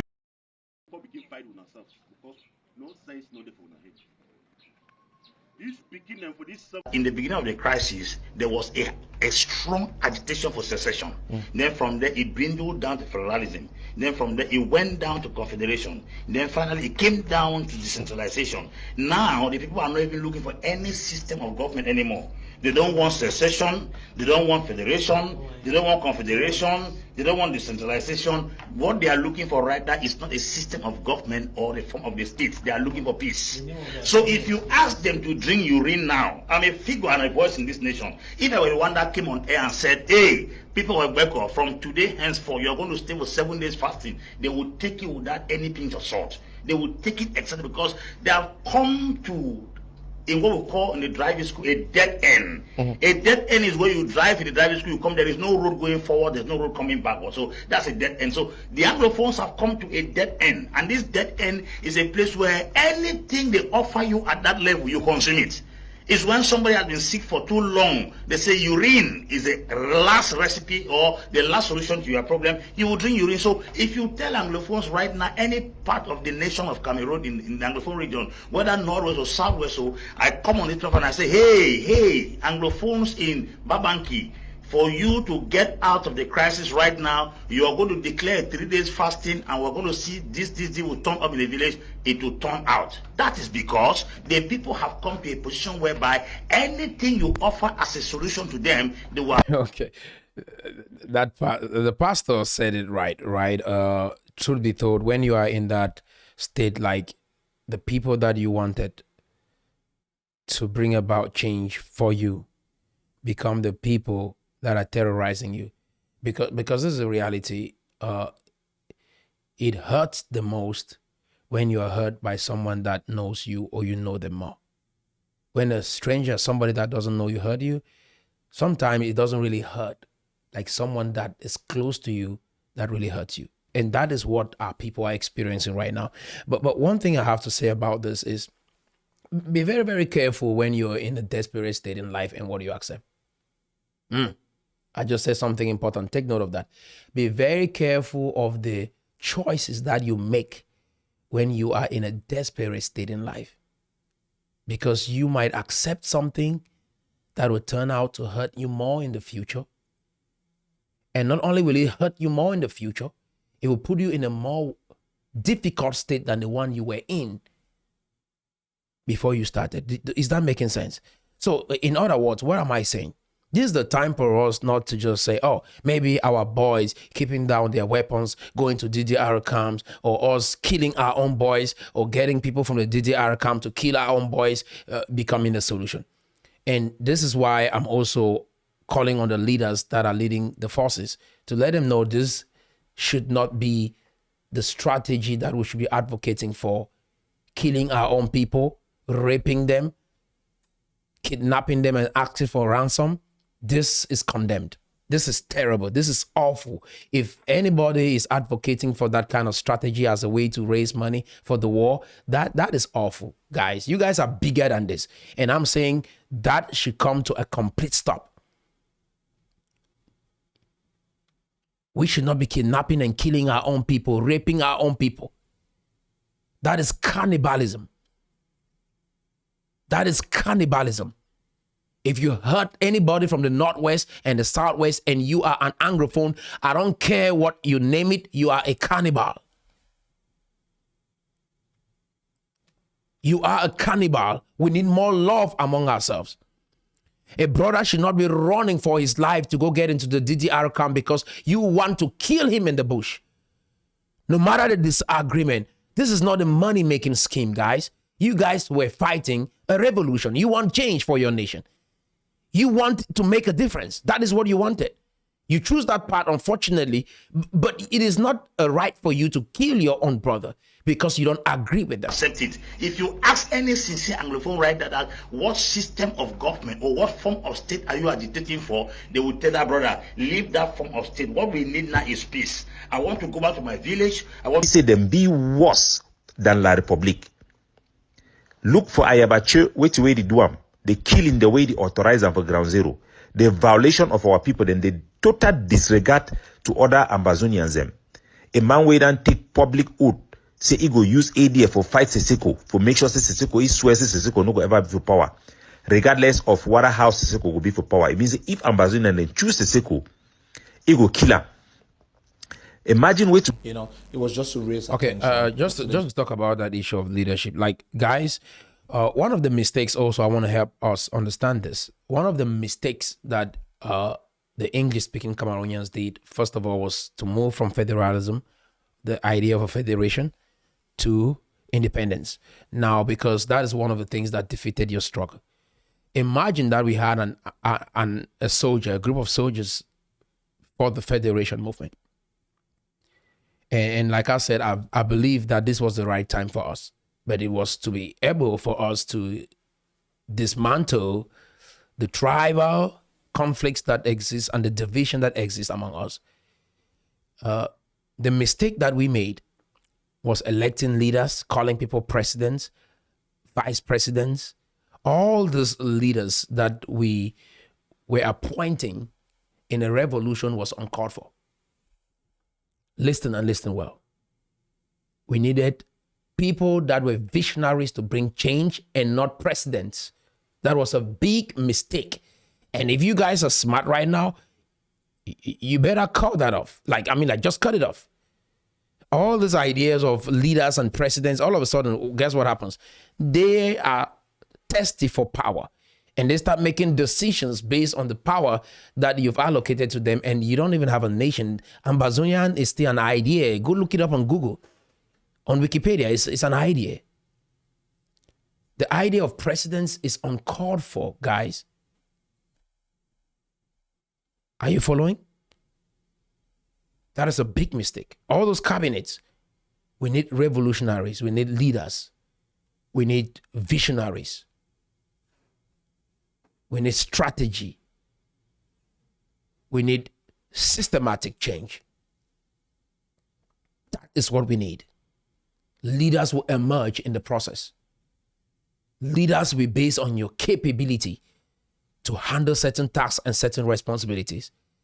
It's not based on vote and appointment at the level that we find ourselves in. National and international community of our plight. We did not plan it to be long term. And that's where I disagree with the people today that they have institutionalized school boycott. You cannot have a state where for 5 to 6 years your kids don't go to school and you justify it. Nobody in the international community can understand why our kids are not going back to school, and then we are happy. And as a result of the fact, everybody in Anglophone Cameroon matters, his or her kids are going to school, not so. So the kids who need this education the more, whose parents, who might have been first generation kids to go to school, whose parents did not go to school, they will not have education. So it would perpetuate the vicious cycle of a poverty leading to another poverty, leading to another poverty. And my worry is that as our kids move to East Cameroon, they become more Francophonized. So what the regime has failed to do in Francophonizing the Anglophones, we are doing it by our kids moving. When you go to Suza, when you go to Konsamba, when you go to Yaoundé and Douala, you go to Beta, these kids who are moved there, they lose some of our cultures and our values, our customs and practice. They end up becoming more Cameroonians than more Anglophones. So we have also to rethink and look at the educational system in Cameroon. It was our biggest industry. You understand? The Sacred Heart, the Balis, the Sase, the Sekas. It was the pride of a people where we were using our education to Anglophonize Francophones. Lots of them in my days in Sase. When they come to BHS, it's secret. And when they are arguing, they talk about we Anglophones. They imbibe the culture and they started thinking and reasoning like us. Now is the reverse. So is the trend moving towards them? So I don't understand why. I don't fathom how a leader who calls himself a leader, who is a people-centric leader, who has the interests of the people at heart, whose kids are going to school. Because I challenge all the leaders who are clamoring for boycott to show me. And I spoke to one of the leaders in 2017. And I told the leader that I challenge you to tell your kids living in the US not to go to school. And let me see what will happen. It will resonate well with us back home. But you cannot sit celebrating your kids going to school and the ones in Cameroon have to pay the sacrifice. So let's assume hypothetically that we have a state today. Who are those who are going to work? These kids who have not gone to school? Or their kids abroad who will come and lord it over here? All the certificates you've acquired. That's a very important point. I mean, Agbobala, amazing elaboration on that whole ideology of school boycott, because we underestimate the value of education. And I want to say, we might not have the best education system in Cameroon. We might despise it, but having that is enough for you to be able to think your way in the world. Depriving children from going to school, it's a terrible idea. Honestly, it is. And I agree with him 100%. These are the people. Let me tell you something, guys. I mean, I went through that same education system in Cameroon. Did it provide me a job or something? No. But but they did help me to think my way through life. Yes, the purpose of education is to help you think, is to help you analyze things and be able to find your way in the world. The purpose of education is not just to find you a job or help you get a job. It's to help you think critically and form your own opinion and carve your own path in the world. So this is the thing. I was looking at these leaders, most of them in the diaspora, and all of the people who watch me on this channel. I mean, if this is the easiest way. If you believe in this struggle so much, pack your family, go back home. We will know very fast if the struggle should continue or not. As long as you're in a distance, talking to the people on the ground, you will still have a voice of the struggle persisting, right? All you have to do, most of you guys, if you believe so much in the people, you love the people so much, respect to you, pack your things, get the family that you have, your children, your wife, go to Cameroon, put your wife at home, and then get into the forefront and try this battle for a month. And then we will decide very fast if we want to continue with it or not. As long as we're talking from a distance, it is easy to say, let's stay in battle. If you're down there commanding the shots, like most of the great leaders that we admire in history, I don't know the leaders that you guys look up to, but I look up to the best. When I look at somebody like Alexander the Great. He was right in the battleground with his soldiers. When you look at Napoleon Bonaparte, he was right in the forefront with his soldiers. All of the great leaders that have existed in history, Jesus Christ himself was in front with his leaders, with his people, and he was leading the movement. He was not in a distance. He was right there with them. God came down to walk with his people. That is the most basic and patriotic form of leadership that you can express in the 21st century to build trust with your soldiers and your people and your friends and all the people that believes in you included. Like I'll believe in you more if I see you on the ground fighting. I'll give it all for you. As long as you're in a distance talking, you wake up in the morning and you can know what is happening. You might have accurate facts and details about what is happening on the ground, but it's a whole different story to experience what is happening on the ground. Your perspective and directions and orders will be given differently if you are on the ground because you can feel the heat. Are you understand what I'm saying? If not, just change your strategies. Listen to the people more. Follow a more systematic strategy to help bring this transformation. Everybody, if you're in the diaspora, if you're back home, if you are in the Northwest or the Southwest, I want you to write in the comment section and tell me what you think. But if you are abroad, please, don't, because some people want to respond right here. Like, oh, we got to talk about, I don't like that. But I want to let you know, if you are in the diaspora, let's settle this problem once and for all. Pack your things, get your wife and kids, go back home, be in this struggle for a month. You gain the respect of the international community, and everybody around the world will respect you for being down there and being an example of what you preach. We will clap for you.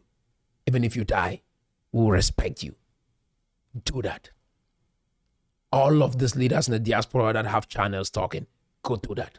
We will respect you. Agbo Bala, for instance, he has his position. He's in Cameroon. He's in that nation, seeing the people every day, experiencing the people every day, and he's talking. Go down there and be among the people and fight and alter your perspective. We will respect you. Let's keep watching. The Cameroon educational system is zero. I can assure you zero.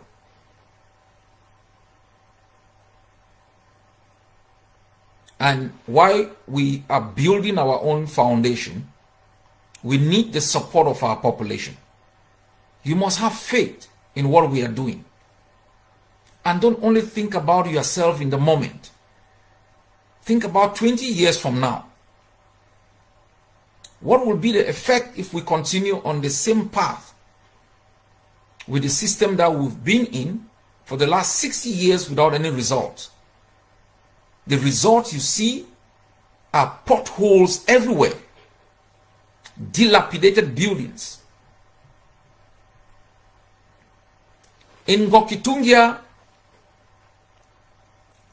UNVDA alone enrolled thousands and thousands of farmers, dock roads, farm to market roads. Whatever you think about this war, we must come to the conclusion that the trial and error from 1961, where we thought they were our brothers, we should trust them, give them a blank check, and they will be nice. We watched them dismantle our institutions. We said nothing. They crumbled Cameroon Bank, looted 75 or 78 billion amber. We said nothing. They use our money, the build an oil refinery, carry all of their people and put in there. It pays its tax into Douala. We say nothing. We have our own power camp, the Menchum Fall, with 12,000 megawatt production against 3 La République grid of 780 megawatts. They neglected our own for theirs. We have our Ndop rice fields that could be expanded, developed to feed our people. No, they abandoned it to allow you to import rice from China, from Thailand, through their ports at exorbitant prices. That is your fate. That is the warning Ndele gave us. We cannot say we didn't know. I am echoing that message of Ndele today. However you dream about Cameroon, it should be a neighbor as far as possible. Whatever you think about this war, it should be victory at all cost. Our survival as a people depends on the outcome of this war. It will take just 100,000 Ambazonians, 100,000 Ambazonians of paying their 10,000 amber tax to give us enough resources to destroy La République in about 5 states. Now they come afterward, can't actually tax them. Someone pay tax them. Una take money for outside after una there house for 2 weeks, 1 month, 3 months, where una no come outside. And even in other countries because of their colonial history. So in a Western school. So you've heard that. I see the vision, the passion, but I don't think that the outcome of our destiny is predicated on the fact that we succeed or we create an Ambazonia. That means the destiny, our goal is Ambazonia. And one thing I want to throw in here, because I see why this war was hijacked, or the struggle was hijacked and moved to this direction. I just want to say this. I understand some of the challenges that some of our brothers might be facing. And some of the reasons might have to do with some people are on exile, okay? Some people can never come back to Cameroon. Maybe because of how the country or the president looks at them. But I believe that all of this can be fixed, right? All of this can be fixed. There could be a presidential decree and all of these problems can be addressed. There are some people that can never come back to the country. If they come back to the country, either they'll go to jail, something is going to go wrong, or they'll be killed. Okay, that's a fact.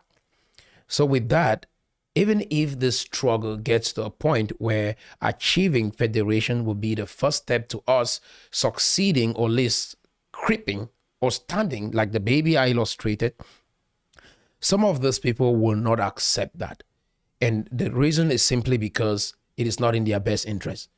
Because if you guys achieve the federation, they cannot still come to the nation. And so they will play no part in the whole achievement of federation. So with that, the only way for them to come into the nation or have a part or play a part or be actively involved in the English-speaking Cameroon is that you guys have independence. And that is the only chance for them coming back home and establishing what we call the Ambazonia. So that is some of the challenges that we are facing. But my plight for the leaders is, if we unanimously cooperate and get to the level where we prioritize development other than secession, and we prioritize the federation other than secession, trying our best to make sure that the goals that we've outlined, the achievements for our people, be a priority other than our own self-interest, then it will be possible for you to allow or accept other means that can bring your people relief. But if it's not for your own best interest, that is why we don't see some of you guys fighting on the ground and you're giving these orders from a distance. And I'm saying the reason why some of our leaders will not accept federation or any option that might help the people get relief other than independence is because of their special interest and because they want to be on the forefront leading. And the only way for them to lead is that we have an Ambazonia.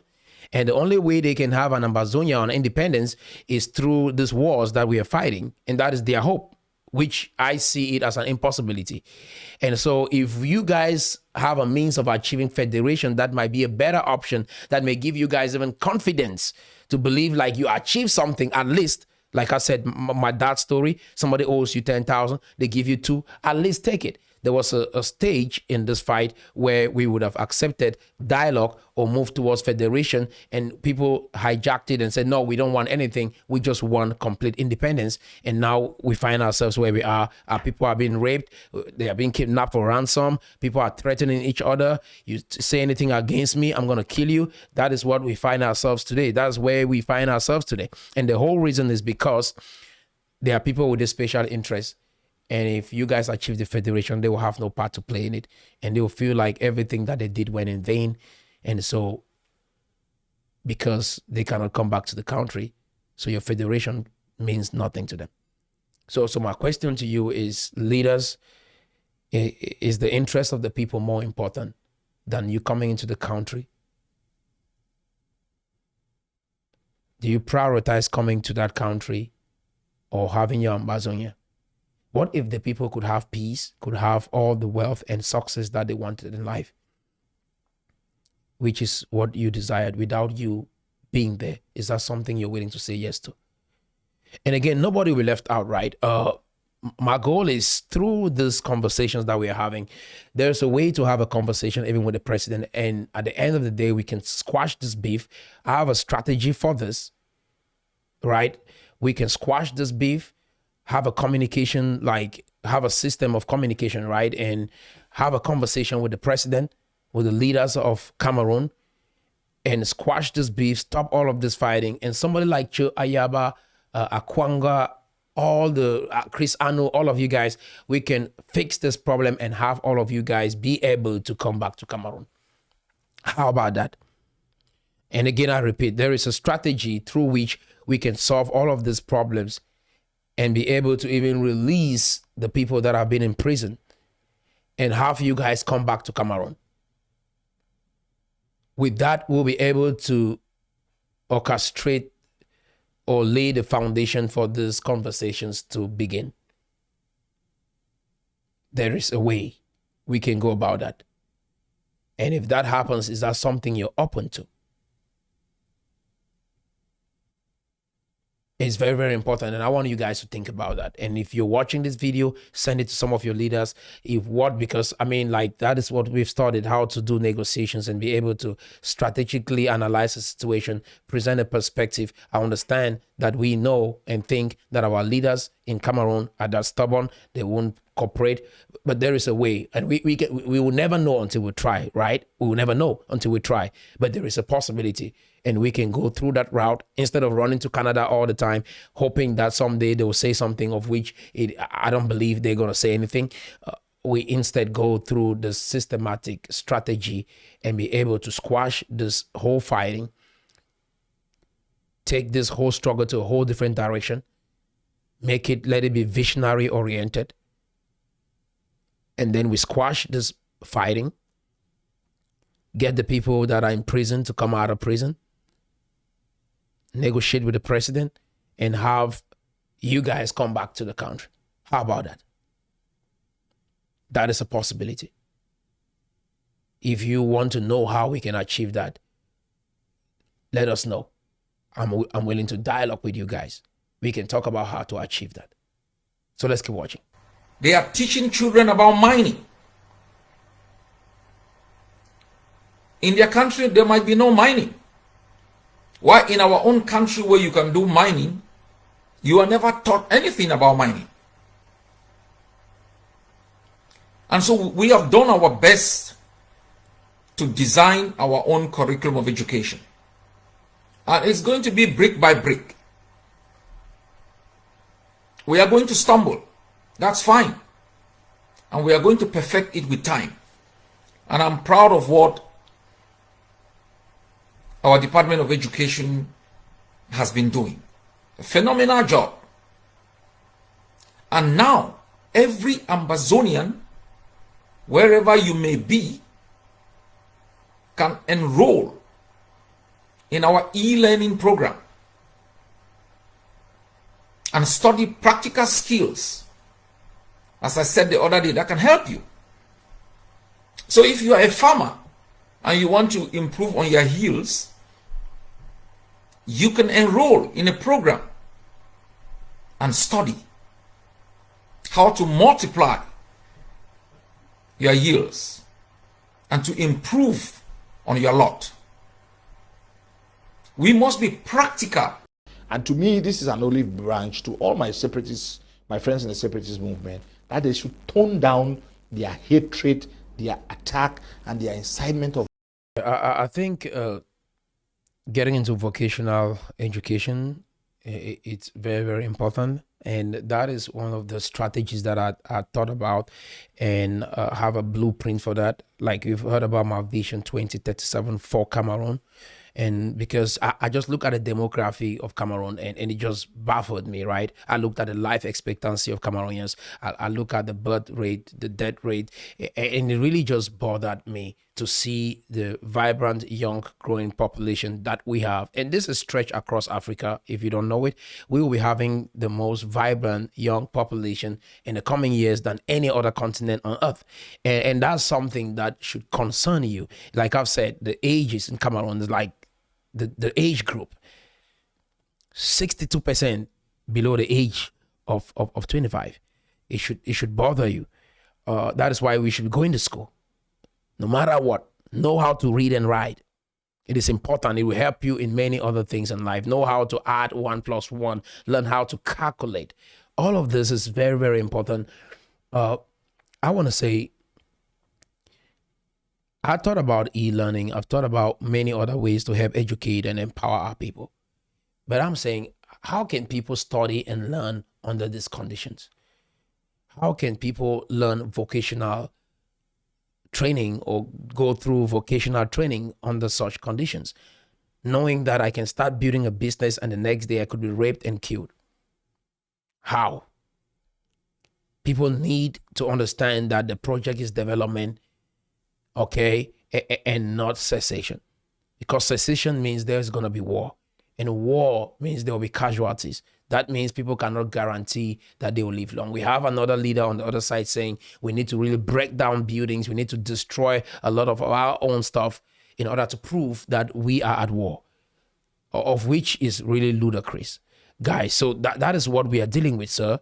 If everybody has this opinion, everybody is a leader, everybody has a perspective on what should be done, it is going to hinder the vision for us to really get our people to be strong financially, to be strong mentally, to be strong economically, to be strong in vocation and every other sector that we've outlined as a way to move our nation forward. So let's keep watching. Violence against those who they don't agree with. Even when Ayabacho regrets not killing you before now? Well, you see, I have an interesting relationship with Ayaba because I disagree with him. He disagrees with me. But I have respect for Ayaba because of his consistency. Okay, and that is it. Ayaba has always stood for separation, and I give him credit for that. But where I disagree with Cho is the fact that he seems to be a very bitter person. It should not necessarily be violence. You know, you cannot do a video and calling for the fact that you regret that I wasn't killed or Madame Mundi was. I mean, we all have the same connection to the territory like you. The fact that you believe in restoration and I don't believe doesn't make you more Southern Cameroonian than the other. And I think that's an illusion or a delusion that some people are suffering from. That because you preach separation and somebody doesn't preach, you are more. No, nobody. And I want to repeat it, Mr. Leo. Nobody is more Anglophone than the other. So they should remove that from their mindset because you believe in separation. No. And I tell my friends, I have friends who are separatists, and I always tell them, respect the people.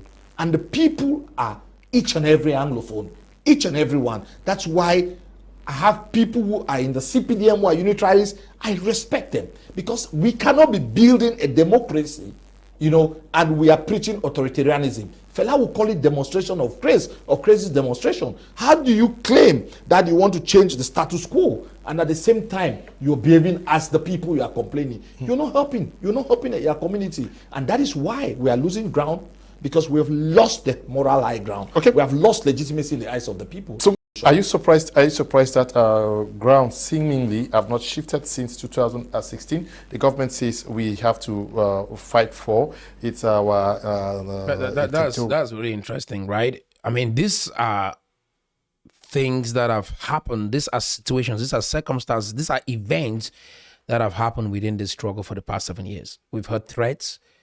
People have actually threatened one another and actually did something about it and killed some of the people that they didn't like. It has happened even within the soldiers. So from our leaders, you see it trickles down to the soldiers. They have that animosity among themselves. If there is a disagreement, you go to the extent of taking someone's life because you don't agree with them. And this is sad. This is sad. We are bigger than this. This is uncalled for. And I agree with Bala, and I believe that we are all Anglophones. And the transformation of that part of the nation, it's our responsibility. No one person is going to do it all by themselves. But I repeat, there should be leadership. There should be a visionary. There should be a direction that everybody is moving towards that direction. This is not time to say, oh, we have our opinions, we are different, and we have these ideas, but we can come together when we have a common enemy. No, when we're coming together, when we have a common enemy, like I illustrated in the previous video, it indicates that we have this kind of a comrade or comrade relationship. That is, we have a common enemy. When we have an existential threat, that is when we come together to fight, or when our stake or our nation or what we believe for is being threatened, we come together to fight against a common enemy. And I outlined the three different kind of friends, right? I talked about the confidant. The confidant is a friend that you trust so much. They love you no matter what. They always be there for you. Regardless of what goes on, they are always there for you. And I talked about a constituent. A constituent is someone that is for what you are for. They are not for you. They are for what you are for. And so if they meet another individual on the road that could further their agenda, they're going to disregard you and keep going because they are for what you are for. But that is even a better relationship. But sometimes you don't confuse a confidant, because you can confuse a constituent for a confidant, someone that you think will be there for you all the time. And then again, to understand what a constituent does in your life, is better to have a constituent than have a comrade. A comrade is someone that is against what you are against. So you guys are together, but the reason why they are with you is because they are against what you are against. And we find that in politics, and that is why you see Northwest, Southwest is failing, because we only come together when we have a common enemy. We don't come together when we have a unifying cause that can further our own development. Let's try to stand for, or talk about what we are for more than what we are against. Does that make sense? Let's stand together, united for what we are for than what we are against. When we do that, the development is very, very possible. You see America and all these great nations and why they work. The reason why they work is because they have systems that foster the goals that they are for, not the goals that they are against. And that is why systems like this work. That is why nations like this work. At the level of the nation,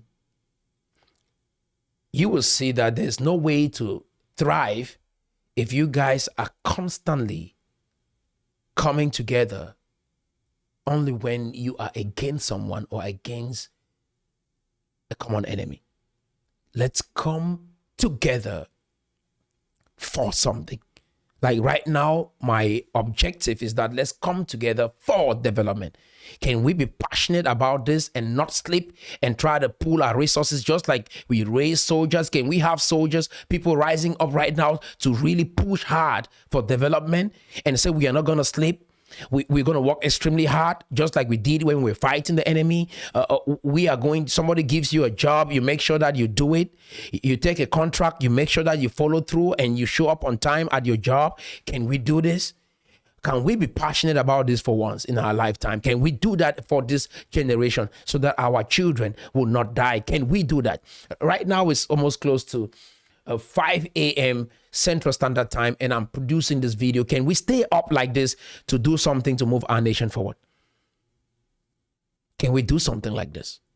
Can we come together unanimously and fight for something instead of always coming together against something? Can we keep our tribal differences? Can we keep our differences, our religious differences? Can we keep all of those things aside and fight for a common goal that we can achieve to liberate our own people? 16, the government says we have to fight for it's our territorial integrity, and then the separatists say we want outright separation, yet everybody wants an end to the impasse. How do we get out of it?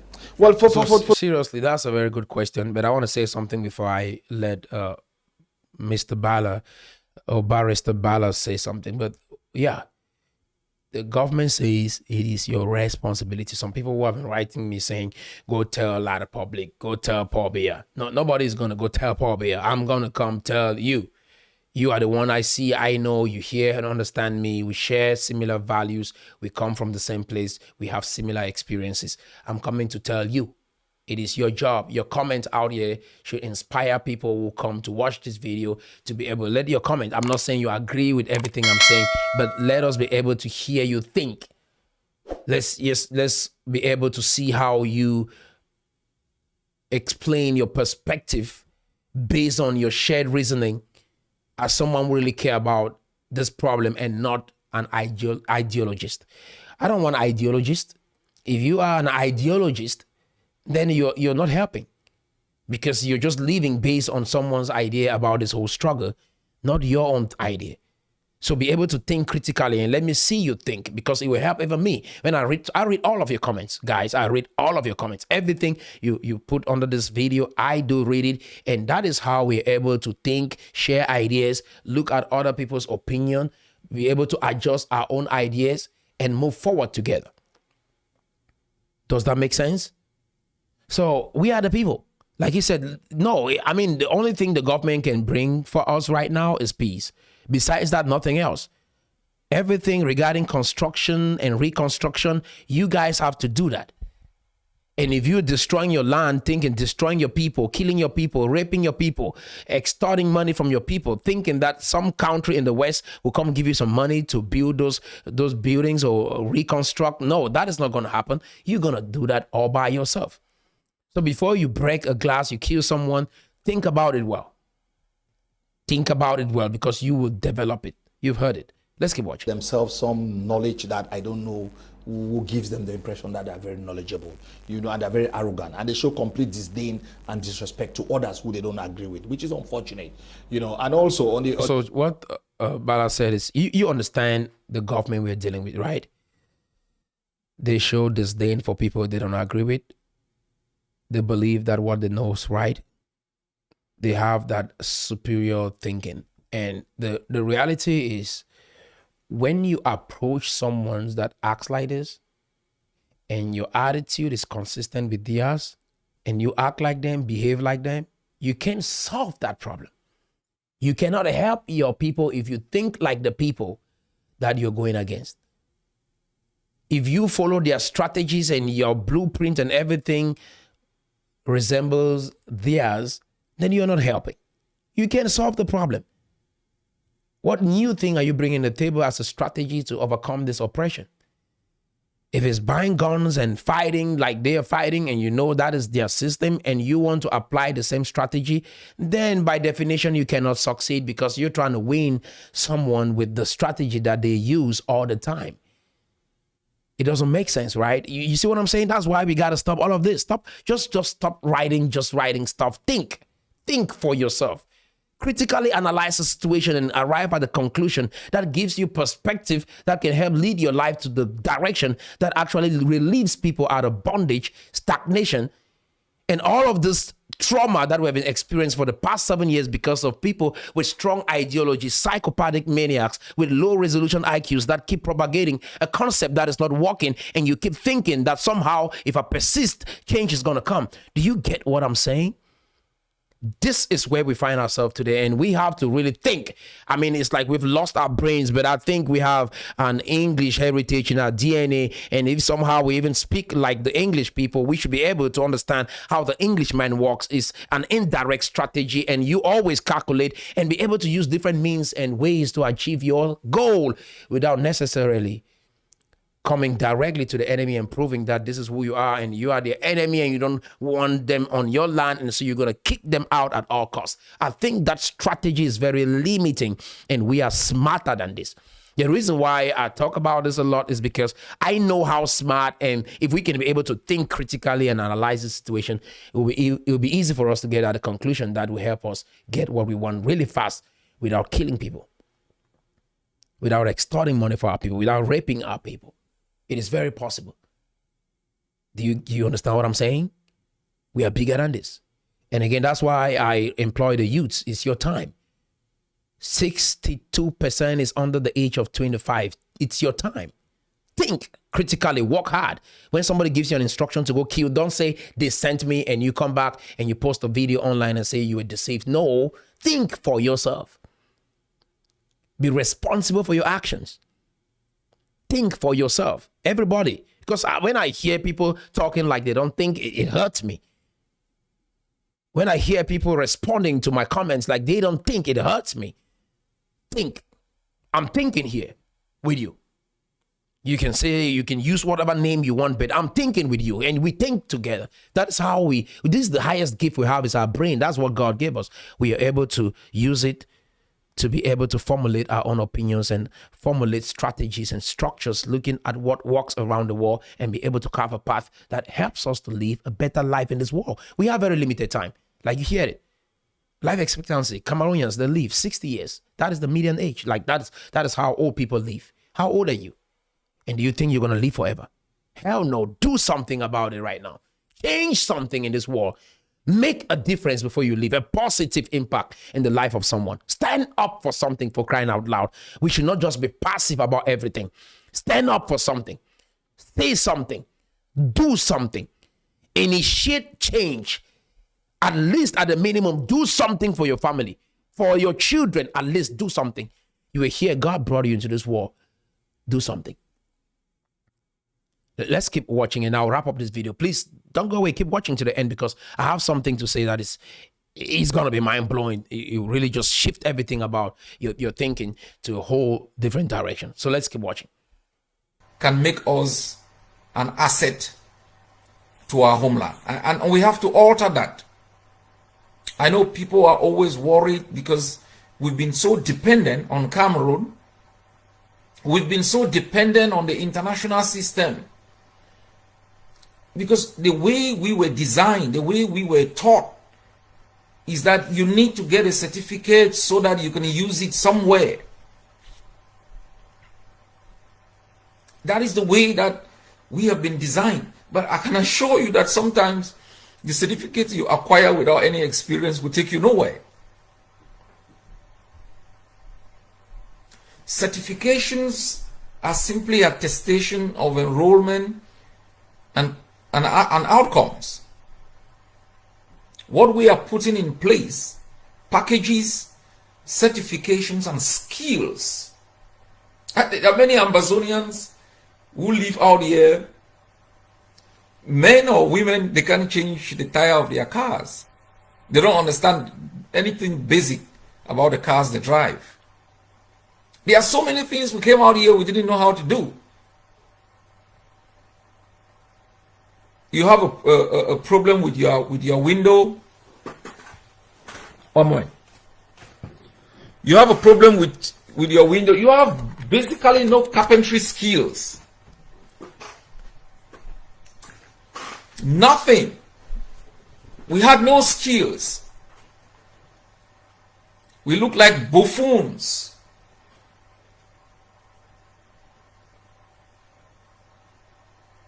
And we have come to understand the relevance of skills.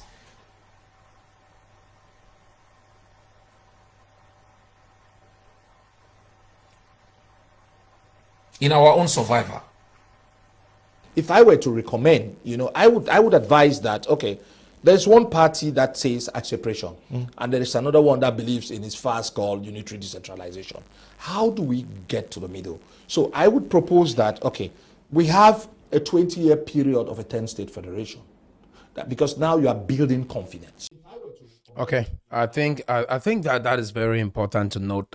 You see, I'm not just disagreeing with everybody or saying their ideas are bad.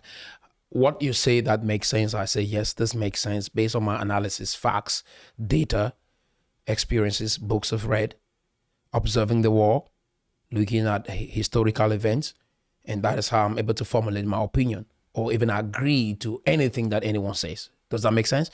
So this is what I think. Yes, I think education or the certification is overrated, right? Going to school, graduating, obtaining a degree in the subject is overrated. And we depended on that so much back home. And we go out and realize those degrees are not helping us to get a job or become productive citizens of society. And so I think the idea of certification is overrated. You need to be able to have some practical skills for real that can help you in the real world to thrive. And many people have lost that. Yeah. So whatever you're doing right now, you might think, okay, if I get that degree, then I'll be able to get this job. It doesn't work like that. Even in the West right here, it doesn't work like that. People are looking for skilled people. You're looking for skilled people. They don't look for someone who has a certificate. They're looking for someone with skill. And so if we can understand that skills are essential for development, then we will be ahead of the curve, because we don't have to go around again to come discover that all we needed was skill, and yet we were striving for certification. I hope that makes sense. So I agree with that point 100%. We need to have practical skills that can help us mine our soil, do animal farming, do agriculture, fishing. All of this require skills. Build houses, build factories, build roads, provide for ourselves electricity and water. All of this will need skills and not certification. Please, I repeat, all of this will need skills and not certification. And so if we understand this, we will start prioritizing what is important or relevant for our own transformation. So let's keep watching and then we'll wrap up. After that, we go to another 20 or how many years that they will agree for a two-state federation. After that period, they call a referendum, whether the people of the then Southern Cameroon they want to stay. So it ends up becoming a win-win situation. Most people talk about the South Sudanese model. South Sudan went to a federation. So I'm surprised when some of my friends in the non-state armed groups that they're quoting South Sudan, but they're not looking at the reality. To me, it would be near impossible to leave one end to the other. Okay, because also there are other people in these groupings in Anglophone Cameroon who don't want separation, and we have to respect them also. Okay, otherwise we end up imposing our will on them. So how do we get through phases? I gave 20 years as an example. They might, that's why there's a need for a constitutional amendment. There's a need for a genuine and all-inclusive dialogue. where honesty, where both parties are ready to make concession, not the kind of a monologue where one party determines the agenda, the duration, and the venue.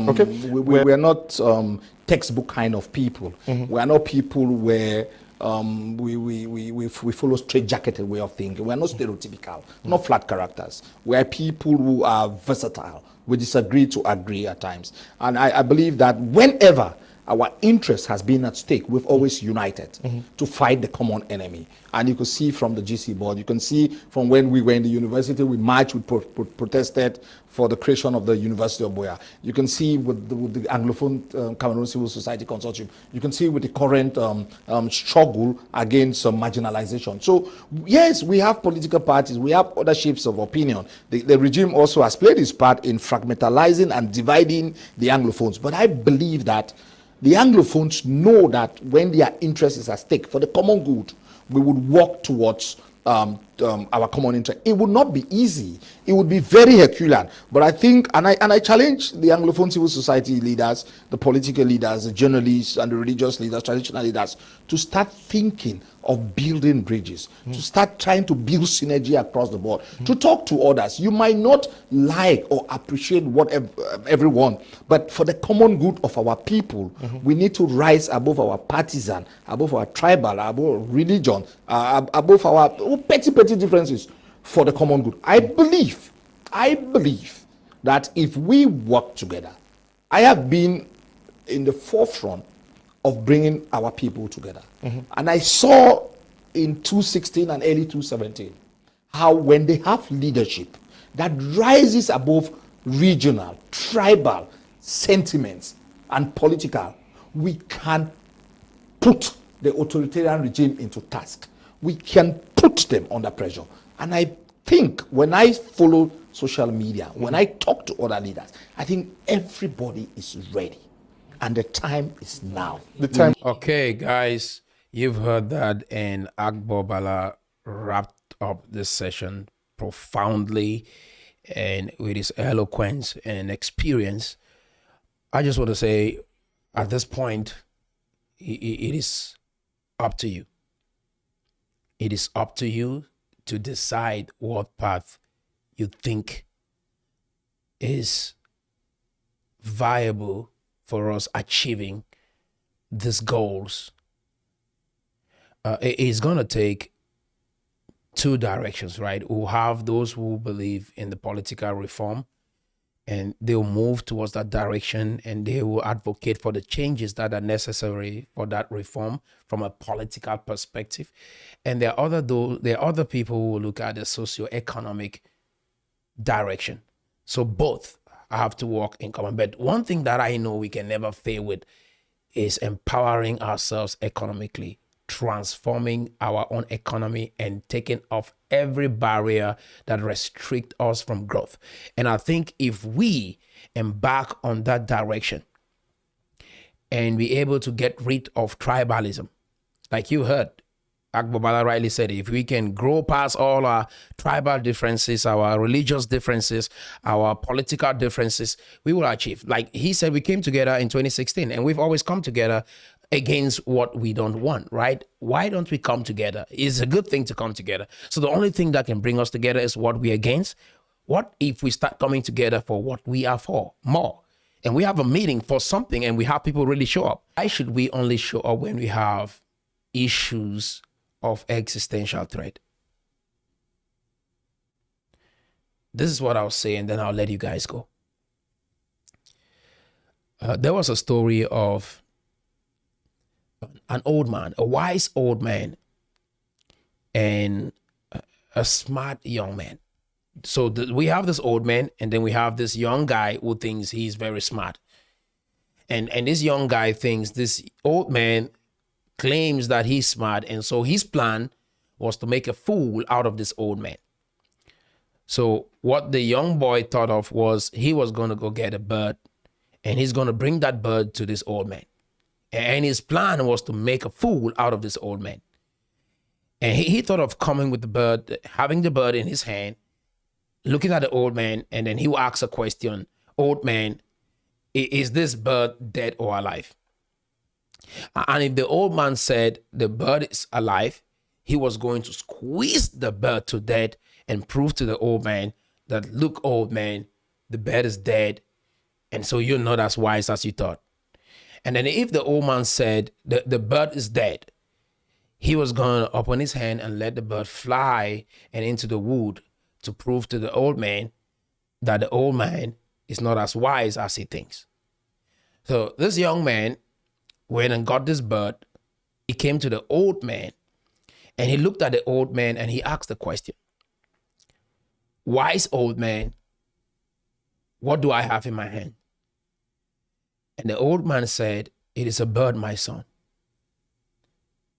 And then the smart boy asks, old man, is the bird dead or alive? The wise old man looked at the boy and said, my son, the bird is in your hands.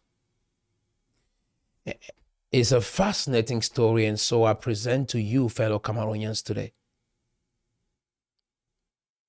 The bird is in your hands.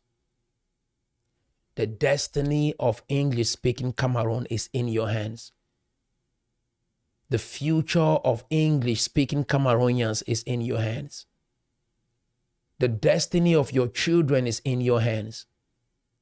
Choose if you want to squeeze them dead or you want to let those dreams fly and into the wood and let it live. It is in your hands to decide. Do you want to burn all the villages and kill everybody? The bird is in your hands. Do you want to foster development and initiate change? The bird is in your hand. It is in your hands. And so today I place the destiny of that nation in your hands. It is up to you to initiate that change. No one is coming to do it for us. No matter how hard we try on social media, no matter how hard we blame on one another, we are the ones we have been waiting for. If it ought to be, it is up to us.